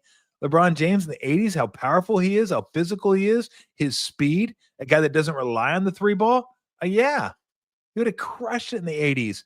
Well, that's why he's one of the greatest ever. Like those guys transcend. So don't do that. Don't get caught in that. Don't think that the guys back in the 60s sucked and the guys in the 70s weren't as good and they weren't as athletic and they weren't as skilled and all that. It's all garbage. Somebody tries to tell you that, it's garbage, period. But here's what I wanted to get to, because we're talking about the different styles in today's game back then. What's better? It's whatever you like. It's whatever you like. I mean, you may like vanilla and I might like, I don't even know what I like, ice cream. I was going to come up with something like chocolate. I don't really like chocolate ice cream. Got to be honest with you. When I get a chocolate shake, I get vanilla ice cream, chocolate syrup. That's the only way to drink a chocolate shake. It's not chocolate ice cream and then milk, okay? Not going to happen for me. The only way I'll have a chocolate shake is vanilla ice cream and then give me some Bosco. You ever had a Bosco? Oh, Bosco shake. Incredible. Bosco. Love Bosco shakes. Or Nesquik. Get that, get some of that powder in there, that bunny powder. Speaking of bunnies, goddamn, I left the bunny outside. It's getting dark too. I'm gonna have to go get that. Yeah, I have to go get that bunny pretty soon. I always forget, like, oh damn, that's right, the bunny's out there. If you see me tilt like this, that's because the bunny has been digging outside the house and probably it's off its moorings, like a hockey game. It's just like tilted. Our house is tilted. It's off the foundation. But it's not about comparing. It's not about one better than the other. Although, again, I like the 80s as much as the era that I played in. And I was lucky because I played for Nelly and I played with the Warriors, and we played a fun style of basketball. We ran up and down, didn't defend with a damn, but it was a fun style of basketball. But you may enjoy this. You may enjoy the 3-pointers. You may enjoy almost 40 3-pointers a game. I don't know. But here's what I want to get to. Where is it going? And are we sacrificing? I want to get to this in all sports at some point. Are we sacrificing efficiency for entertainment? Because to me, almost 40 3-pointers a game isn't that entertaining. Again, it feels like the same. High pick and roll, draw and kick, penetrate, doop, boop, boop, shoot a three. And then that doesn't mean that's all they do. Right? I mean, you got some incredible guys that get into the rim, incredible penetrators, and I think they could do more. They're just not asked to do more because that's not what's taught nowadays. Threes, layups, stay away from mid-range game. So a lot of the creativity in the mid-range is gone. It's just gone, and that doesn't appeal to me. I want to see George Gervin's finger roll. I want to see the sky hook. I want to see the baby hook. I want to see the fadeaway turnaround jump shot, the fadeaway jump shot, the up and unders, drop step, stuff, all that stuff. I want to see that. The diversity in basketball was much better back then, much better. So is efficiency killing sports in a sense? Is it killing basketball? Do you find it the same? Is it monotonous sometimes? Because here's the thing. Efficiency works. Right? Threes more than twos. Jack up a bunch of threes, just out volume teams. Figure out a way to get good looks from three. I get it. I totally understand it. And if I ran a team, do you think I care about entertainment? Do you think I care about the big picture? I don't. I care about winning. Mark Jackson said this a number of years ago when he was coaching the Warriors. It was a game they played against the Orlando Magic. I think Dwight Howard went to the line 46 times. It was a god awful basketball game, a horrific watch. I don't know how I made it through the game. Like, it was that bad.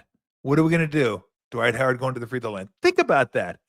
One player, you could check this stat for me. I'm pretty sure it's 46 times in a game. I'm almost positive.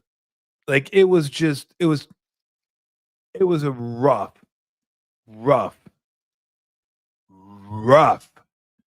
watch. They asked Mark Jackson about it at the end of the game. He said, I don't care. They asked about the entertainment value. He goes, my job's to win. And you know what? He was absolutely right. Why should he care about entertainment? He's not out there to entertain you. He's not Maximus. He's out there to win the game. Period. With the NBA today, I'm wondering, each team you're the GM. You're tasked with winning. That's it. That's your only concern. Your concern isn't ratings. Your concern isn't entertainment value. That's what they have the shirt guns for, right? Play music, shoot T-shirts all over the place. You know my favorite part of that? When they drop stuff from the ceiling, get Starbucks coffee or McDonald's fries or something, and people in the first two rows are reaching for them. Like, but what are you doing? What are you doing? You're probably worth $500 million and you're reaching for a free McDonald's fry? Like, get out of here. Stop doing that. You're embarrassing yourself. It just goes to show you, it doesn't matter how much money you make. If it's free, it's me. Everybody loves free stuff. They don't care. It's all about free stuff. So I don't care about ratings. I don't care about entertainment. I care about winning.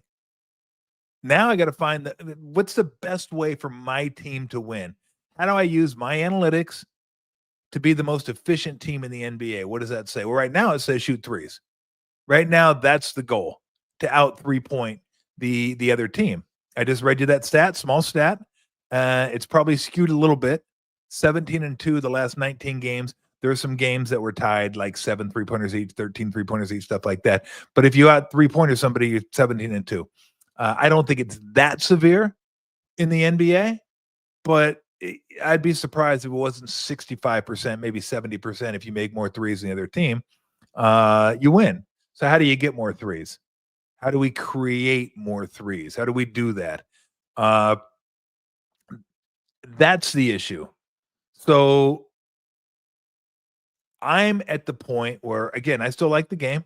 I still like watching the game. It does have a oneness feel. I feel like I'm watching the same game a lot. High pick and roll, 3. High pick and roll, 3. High pick and roll, 3. Okay. And then I watch guys kick 2-on-1s all the time. It's like they don't know how to run a 2-on-1 anymore because they don't. Because they're used to flaring out to the top. How many times you see a 2-on-1 turn into a 1-pass 3-point shot? Like, let's just jack up a 3. That's what we do. 2-on-1, what's that? How do we run that? What's the spacing on that? Should I be behind the guy at the ball? Should I be ahead of the guy at the ball? Where am I supposed to? What are we doing? And then all of a sudden, some guy throws a ball off somebody's fucking head, and then somebody kicks it, and you're just like, oh my God, 2-on-1. How'd you do that? But I see it all the time now. So where is the responsibility for the commissioners of these sports, specifically in basketball right now, Silver, in adjusting the rules to make it more entertaining, to give the game more of a diverse look, to where it's not the same. It's not teams doing the same stuff over and over and over again, because it's really his responsibility. It's a league. It's not the team's responsibility. Again, if I'm running a team, I'm trying to win, period. I don't give a damn about ratings. I don't give a damn about entertainment. I want to win the basketball game. So where are we with this? What are the answers? I want to get into that in future shows at some point, like talk about, because I want to talk about this in baseball too. I've talked about baseball and basketball being a lot alike. That I don't find baseball quite as entertaining as I used to. Hit and run, stolen bases come back, but the only reason they have because they made the bases pizza fucking boxes. That's the only reason. Like they had to change something. Is there more guy? Is there a little more action? Yeah, because they had to change something. They had to say you can't shift, which I was totally against, by the way. I think you have 8 defenders, 9 defenders. I mean, you're going to count the catcher, but somebody has to be back there catching the ball. Well, I guess you don't, but you probably should have somebody. Do what you want with them. The 7 other defenders, do what you want with them. Stack them up on each other's head. They have you could be like the red panda. You're just out there and they're sitting over there and they're doing the juggling the thing. And I don't care. If you feel like that's best for your team, do it. But they had to come up with a new rule because the players wouldn't just hit it to the left side. They wouldn't just get a single. They're like, oh man, this is lame. I got to be Rod Carew. But yeah, it worked out okay for him. They could just slap it over there. Just hit it to the left side. Hit it the opposite way. Get yourself on base. Well, I don't want to do that. Well, why? You're good. You're good with a walk. Anyway, I'm starting to get down baseball. I don't want to get there. I'm going to get there at some point. But again, baseball, they don't care. They care about efficiency. Analytics helps them find the most efficient way to win. And they don't care about ratings. They don't care about entertainment, right? If you like home runs and walks and strikeouts, then you're good with baseball right now. Just like if you like threes and layups, you're good with basketball. So we'll get into that at some other point. But I'm still good with the sport. Again, favorite era, 80s. I still like today's game. There's some things I'd like to see changed. We'll get into that at some other point. I think the game has a sameness to it. I think greatness translates. I think it's unfair to compare players in different eras because the eras are so vastly different.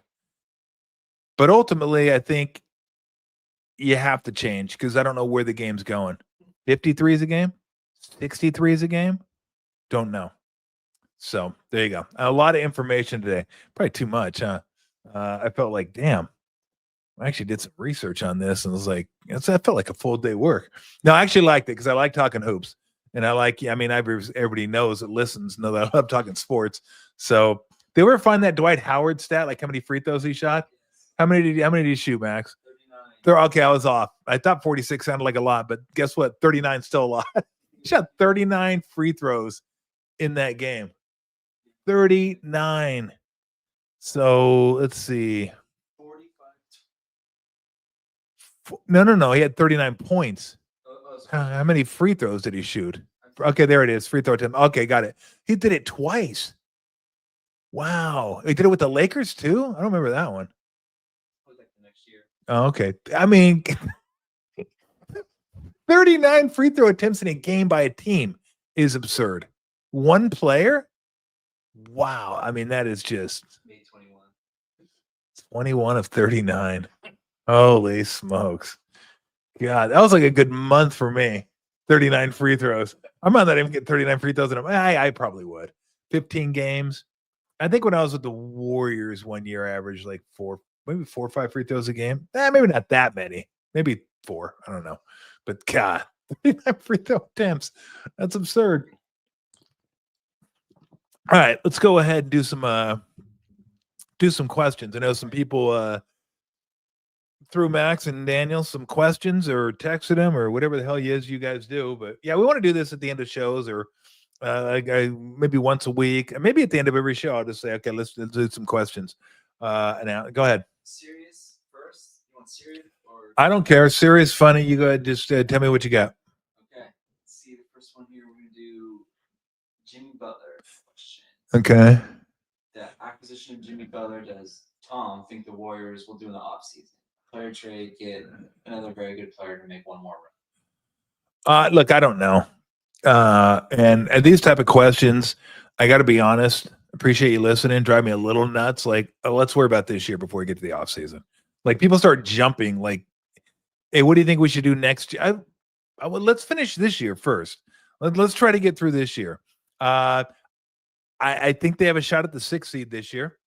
And do I think they have a shot at a championship? Hey, if you're in the tournament, you got a shot. Is it realistic? I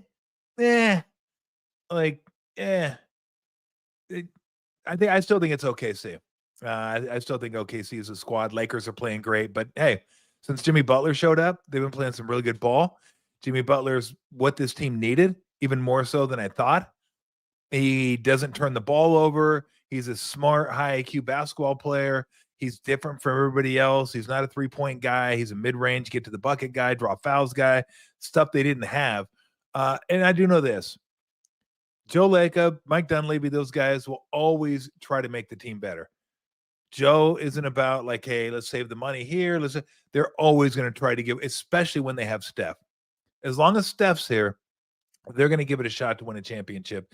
It's just not that easy, right? You can't keep going on forever and say, hey, we got a great player. We should be in the hunt for a championship. Well, not everybody that has a great player is going to be in the hunt for a championship. But yeah, I do think they will try to get another player. I don't know what that looks like. Will it be a big name? Could be. I don't put anything past them. If there's a big name out there that it wants to be traded or is a free agent, trust me, the Warriors will be in on it. The Warriors are always in on those type of players. KD this offseason, he didn't want to come here, so they pivot to Jimmy Butler. They will always be in on those type of players. I can guarantee you that. But yes, I would expect him to try and keep this Steph Curry window open as much as possible for as long as possible. All right, next one here. Tom, what was the funniest interview you ever did with Ralph? Oh, man, probably Johnny Cochran. Johnny Cochran was hilarious. So we had Johnny Cochran on, I don't know how many years after the OJ murder, allegedly. So he went, and Ralph was so hyped. Ralph was so hyped to have him on because Ralph, now this was before I got to KNBR. Ralph was on the OJ trial, like literally every day. I heard every day. That's all I talked about. OJ trial. Had to recap the OJ trial. You know, you got Furman and Marsha Clark and whoever was. He's just everything. Like Ralph was on it. Like I guess he just loved talking about that.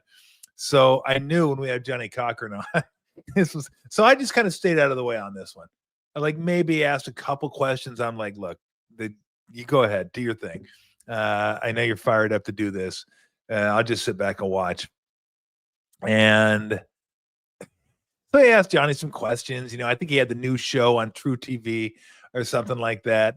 And then at the very end, I knew it was coming. At the very end, he goes, Johnny, yeah, how did OJ's blood get in the Bronco? And I was like, I knew it was coming. I knew it was coming. And I kind of wanted to hear that too, to be honest with you. I was like, glad you asked that. And then, of course, Johnny goes, hey, look, we don't want to adjudicate the case all over again. And then Ralph laughs and everybody laughs. And that was it. But that was a good one. Not so much an interview, although there were shows, but Ralph and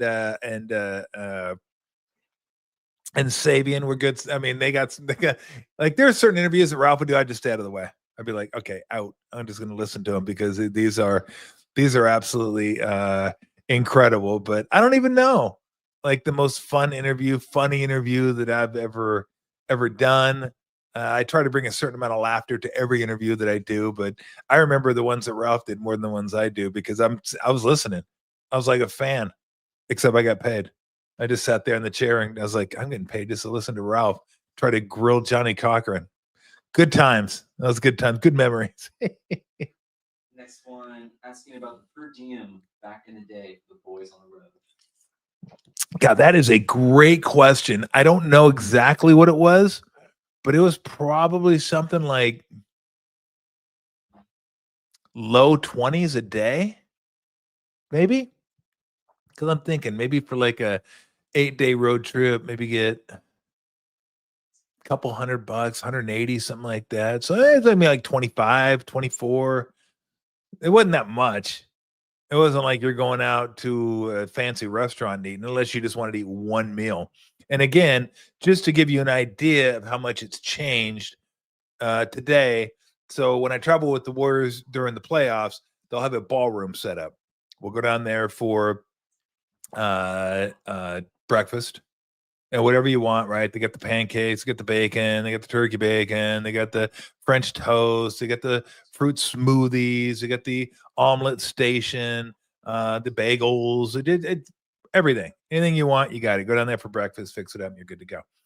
And then throughout the course of the day, they'll have that room open and they'll have sandwiches in there if you want to come in. And they'll keep the breakfast sandwiches in there for a little bit.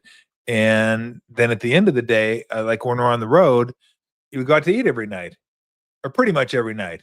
And again, you're not going to Jimmy's Burger Emporium to eat. Like you're going to like the top of the line restaurants. These are like the best Mexican food, the best Italian food, the best steakhouse, all that stuff. And you just get what you want. Like I don't overindulge. Like I've never said, "Oh, hey, this on Joe. Let's grab some lobsters and steaks." No, I'm just like, just I'll have a steak and a salad or something like that, or maybe I won't even have that. I still feel like I don't know, because someone else is paying for it. I'm like, oh, let's go crazy now. But yeah, per diem back then. I mean, look, cost of living is way less back then too. But the one thing we used our food for was actual eating. I mean, if I wanted gambling, which I always did, by the way, it wasn't that hard. Trust me. I used to bring up a whole bunch of new card games to these guys, and I was teaching them as I knew how to play. Foolproof, good stuff. But today they're getting like probably a couple $100 a day meal money or whatever they're getting, and they get fed. I mean, it's like stealing. It's like, when's the last time you spent your money for? Never. Like, why would you? Like, get the best food already. Why would I go spend it on food? I'm pocketing my money. Although, trust me, the card playing and gambling in the NBA is still alive and well. It's not like these guys are on the plane doing nothing. So they love playing their cards just like we love our playing cards. Some traditions never die. Next, staying on food, burger question here. Nation's Burger, Habit Burger, or In-N-Out Burger? Well, do other as well. Well, Habit's out because I don't eat Habit burgers. I have not. They could be great. I just don't eat them. So my two go Nations or In-N-Out.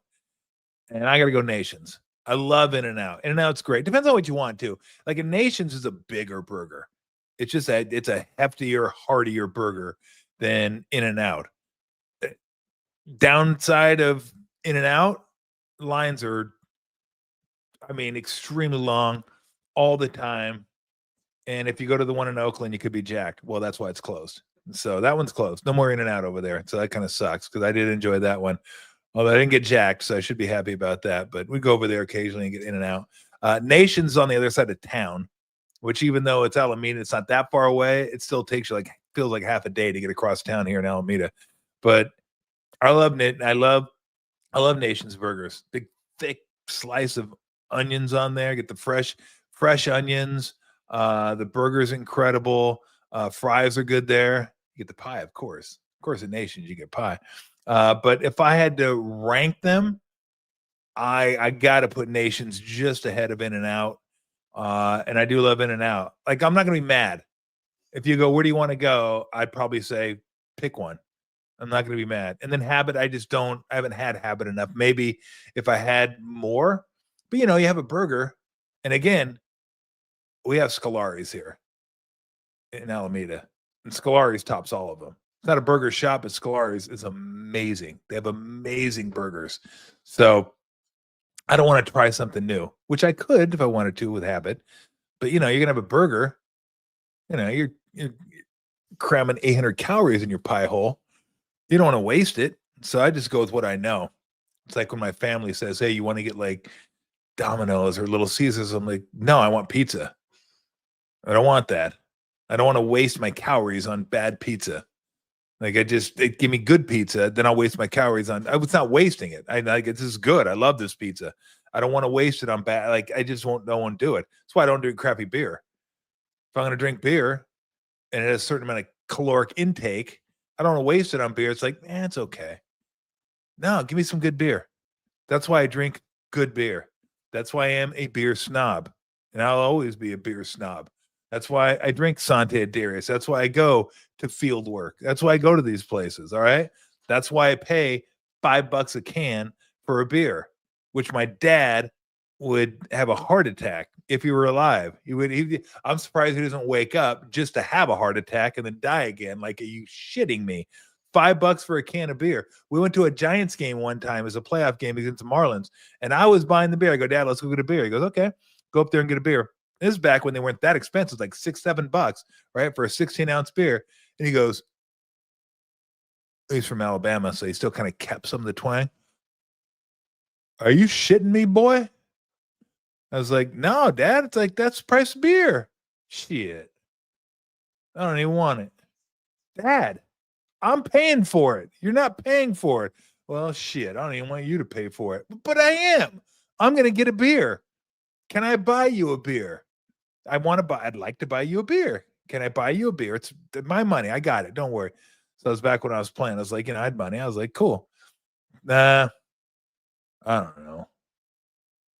Fucking ripoff that is. But it's not your money. It's my money. You're not getting ripped off. I'm getting ripped off. Yeah, no, I feel bad for you. You are getting ripped off. Like, why are we turning in this into? Just let me buy you a damn beer. So I bought him a beer. He liked beer. He didn't love beer like I do. He would drink it, but I don't even know if he enjoyed it. I think every time he took a sip, he was like, shit, ain't worth $7. Can you imagine him now? Go to fucking AT&T, have like a $25 Pliny. Oh God.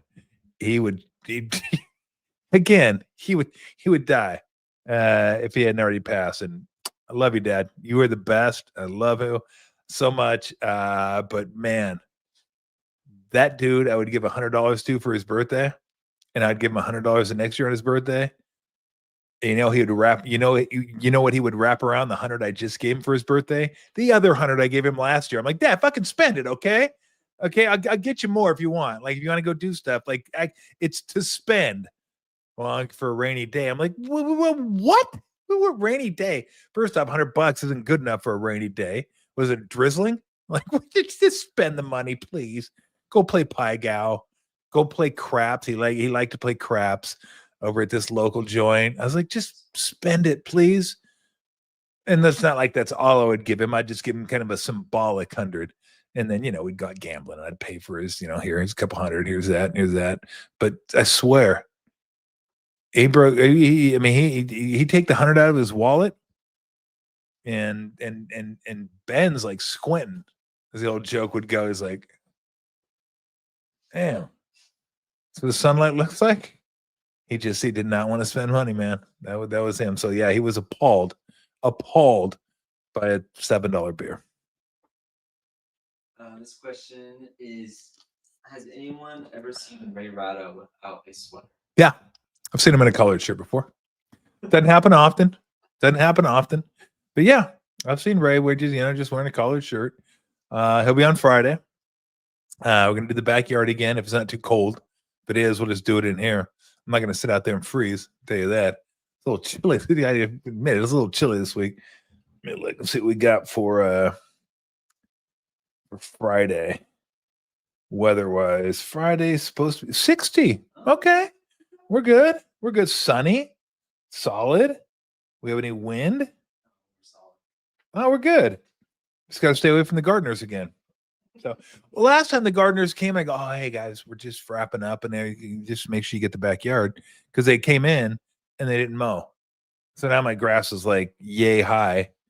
It's like I'm losing the bunny out there. Speaking of the bunny, don't let me fucking forget. I got the bunny out there. I still got to go get the bunny after the show's over. The bunny loves staying out at night.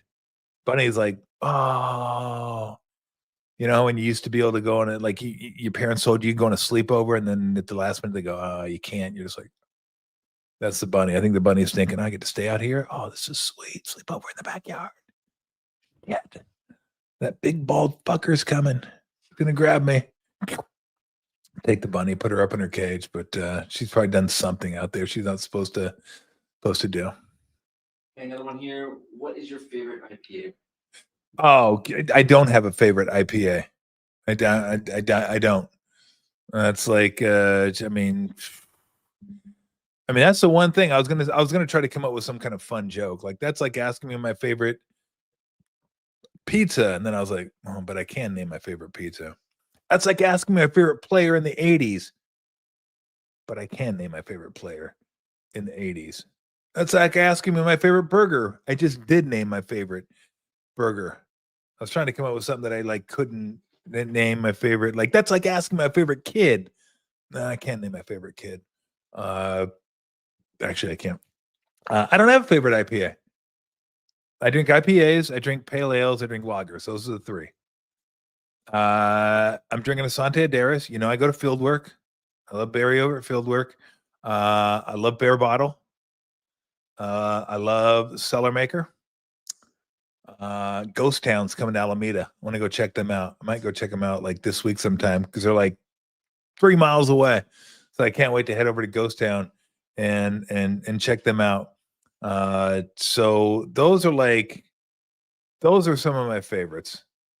If you went out my fridge right now, those are the ones you'd see. You see Sante Adair, you'd see Phil Work, you'd see Cellar Maker, you'd see Russian River, you'd see Bear Bottle, you'd see Sante. Those are but I don't have a favorite one, like because they all have different hops that I like.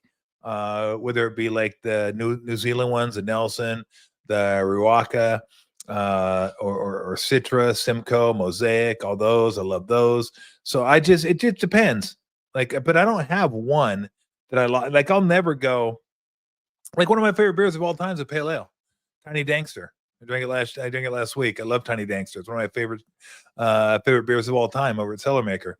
But I don't have a favorite. Like if you looked at my fridge right now, there's probably, let me think, 1, 2, 3, 4, 5, 6, 7, 8, 10. There's like 12 different types of beer. Not types, kinds. Like I have IPAs, more pale ales, and then some lagers. And then I also have some stouts as well. I have Vanilla Joe from Sante Adaris as well. So I just, I don't have a favorite. Okay, we'll finish up. We'll do 2 more questions. Okay. 2 more. Two. What is it? If Tom could have played any other sport other than basketball, what sport could he play? Football. I actually transferred from UC Irvine to play football at Cerritos College. I was going to be a tight end, and I didn't even get to suit up because during practice, before we put pads on, I dislocated my hip, which was like the most painful thing. If someone would have killed me then, I would have been thankful. That's how painful it was. I was coming across the middle, got my cleat stuck in the ground. The other tight end who was running a crossing route clipped my shoulder, so my body spun and my cleat got stuck in the ground, and then just popped my hip out. And it was the worst pain I've ever felt, not even close in my life. So I wanted to play football. I think I probably could have played football at the D1 level for sure. NFL, who knows?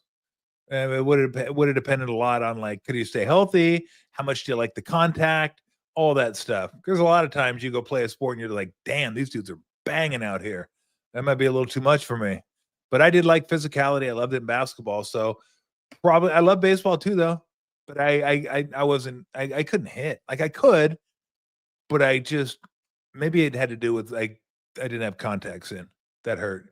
I couldn't make the ball bigger. Like the ball was this big, but it was actually only this big. I was like, I knew I hit that ball. I saw my bat go right through the ball. Now you got blurry vision. You need contacts. It wasn't until I got contacts and I already stopped playing baseball at that point. But yeah, probably football. I think I could have played. I know I could have played D1 in football for sure. NFL, again, that's a stretch. That I don't want to sit here and say, yeah, I could have. But I think I would have had a chance. Like I had good hands, not great speed, but it was okay. 4.8, something like that. But I could have got faster if I'd have worked at it. But again, once I dislocated the hip, I was like, back to hoops. I got enough of that.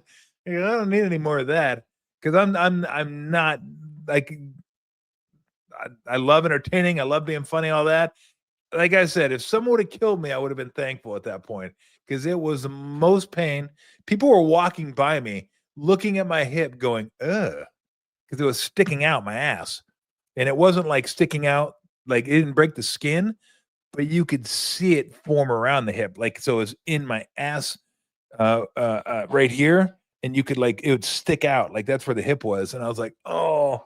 And the great thing about it, this was the absolute best. I went to the hospital and I got to sit around or lay on my side for 3 hours while the sports and the school argued over which insurance company were going to pay for it. How cool is that? All the while they're telling my mom the longer it stays out, the harder it will be to regain full function. Yeah, I was loving that. And I asked the doctor because I knew I was going to get a shot, right? I knew I was going to get a shot. And I go, how are they going to put this thing back in? You might just have to bite the bullet. I'm like, fuck you. Bite the bullet. I go, this is a hip. I go, it's not a pinky or a shoulder. It's a hip. It's a goddamn biggest joint in my body. You bite the bullet. You even give me some drugs. So they gave me a lower block. And I'm going to demonstrate this to you. I'm not trying to show you my crotch, but I'm laying on my back, right? They give me this lower block. And within about 2 minutes, my lower half just goes numb. And I'm just laying there, like looking up. And I'm just like woozy at this point, but I'm not asleep yet. I'm still conscious, but I can't feel anything in my lower body. My leg, left leg is where I dislocated my hip, is up like this over my head. And there's a doctor on this chair standing over, taking my leg, going like this. And I'm like, holy shit. He's like just jerking it back into the socket. And I was like, I got to close my eyes. I can't watch this. Because it was my body, but it wasn't my body. Like I couldn't feel anything he was doing, but I was like watching him. I was like, that's my leg. Puke. I go, that's just gross. So I yeah, that was brutal. But lest you think the brutality was done at that point, I went to the hospital room. And because I had a lower block and I couldn't feel anything in my lower half, they put the catheter in. That was a special treat. That was special, right? You wake up and you just got this tube running down your crank. And you're just like, oh, what are we doing? So the first chance I got, I said, can you just get this thing out? Talk about an uncomfortable feeling. Taking that thing out. Ooh. Oh, it's out. Oh, man, that felt good. Later on that evening, all right, I got to go to the bathroom. Uh-oh. I can't go. Oh, no. A nurse? I can't go. You can try? Yeah. All right. We're going to put the catheter back in. You think going out was bad? Oh. Going in was no problem the first time because I wasn't conscious. Going in the second time, that was a big problem. That was a big problem. Because you know what? That tube looked like the fucking Alaska pipeline. It's like, oh, wait. You're going to put that in there? How does that even work? Are you serious? Are you serious? There's no way you're. No. Is there a bell here I can ring? There's no way you're going to do that. But she did it. And it was everything I'd hoped it would be. Awful. Just absolutely awful. So I made sure I could go to the bathroom the next time. There was no, let me roll the dice on this one. No, it was, nope. Can you go? Yep, I'm good. You want to take it out? Nope, not really. Let me get another 12 hours. See what happens here. But it is where I watched the 85 NCAA Final Four with my mom. Villanova beating Georgetown. Awesome. I mean, incredible game, right? One of the most famous college basketball games of all time. And I sat there with my mom, and my mom was, I mean, she loved me, still does.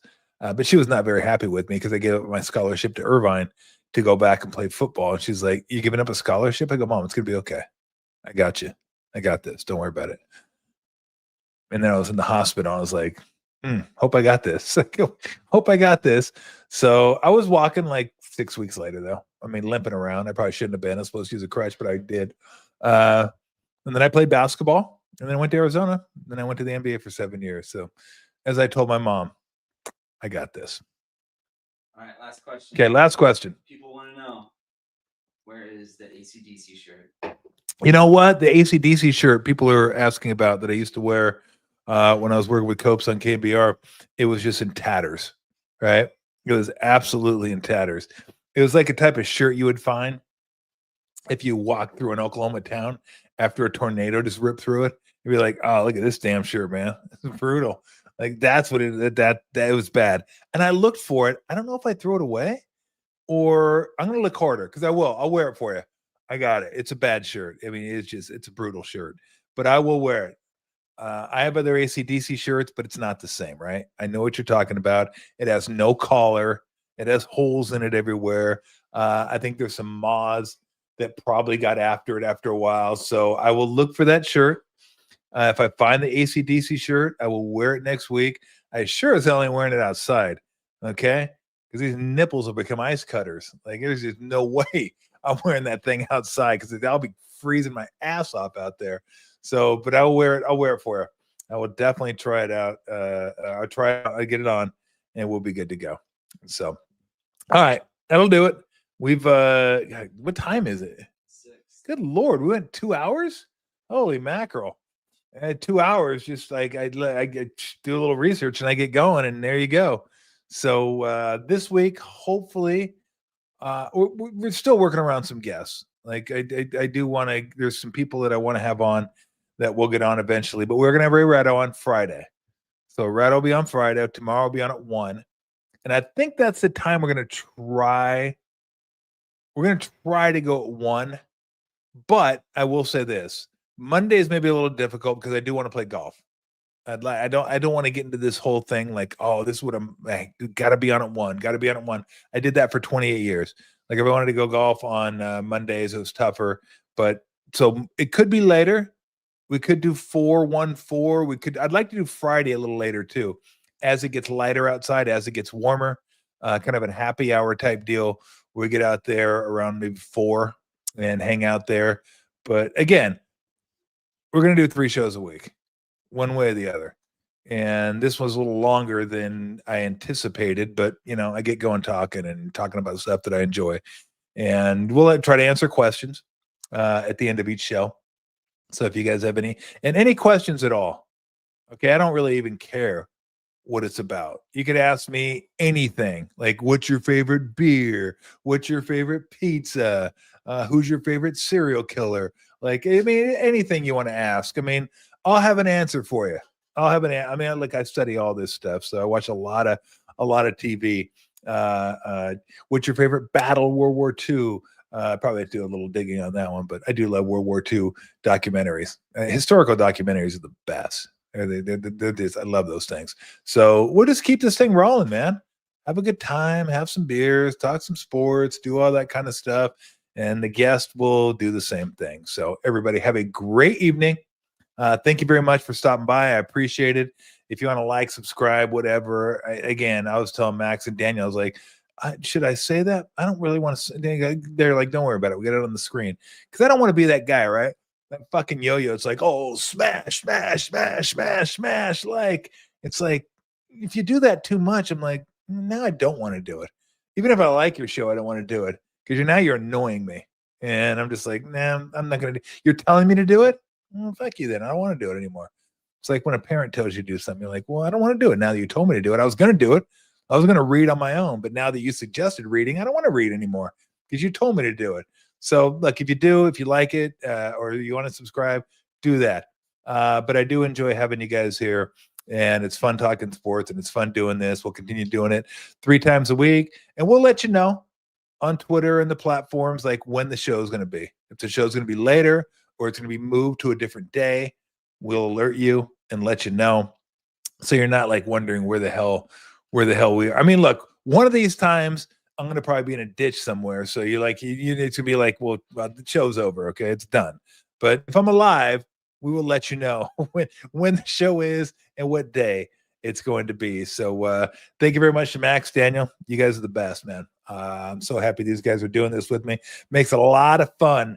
And that's what I wanted to have, a lot of fun. So everybody enjoy the evening. We'll be back tomorrow at 1 o'clock. and we'll get into some more stuff then.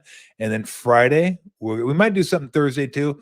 We might record something and then be able to play it for you on Thursday. That'd be pretty cool if we could figure that out. I think we are. I won't tell you who it's going to be because I don't want to do it and I don't want to say it until it's 100%. But you'll like him. He's from KBR Days, one of my favorite people of all time. And then Ray Rada will join us over at the house, over at the Casa on Friday. All right, everybody, take it easy. That is it.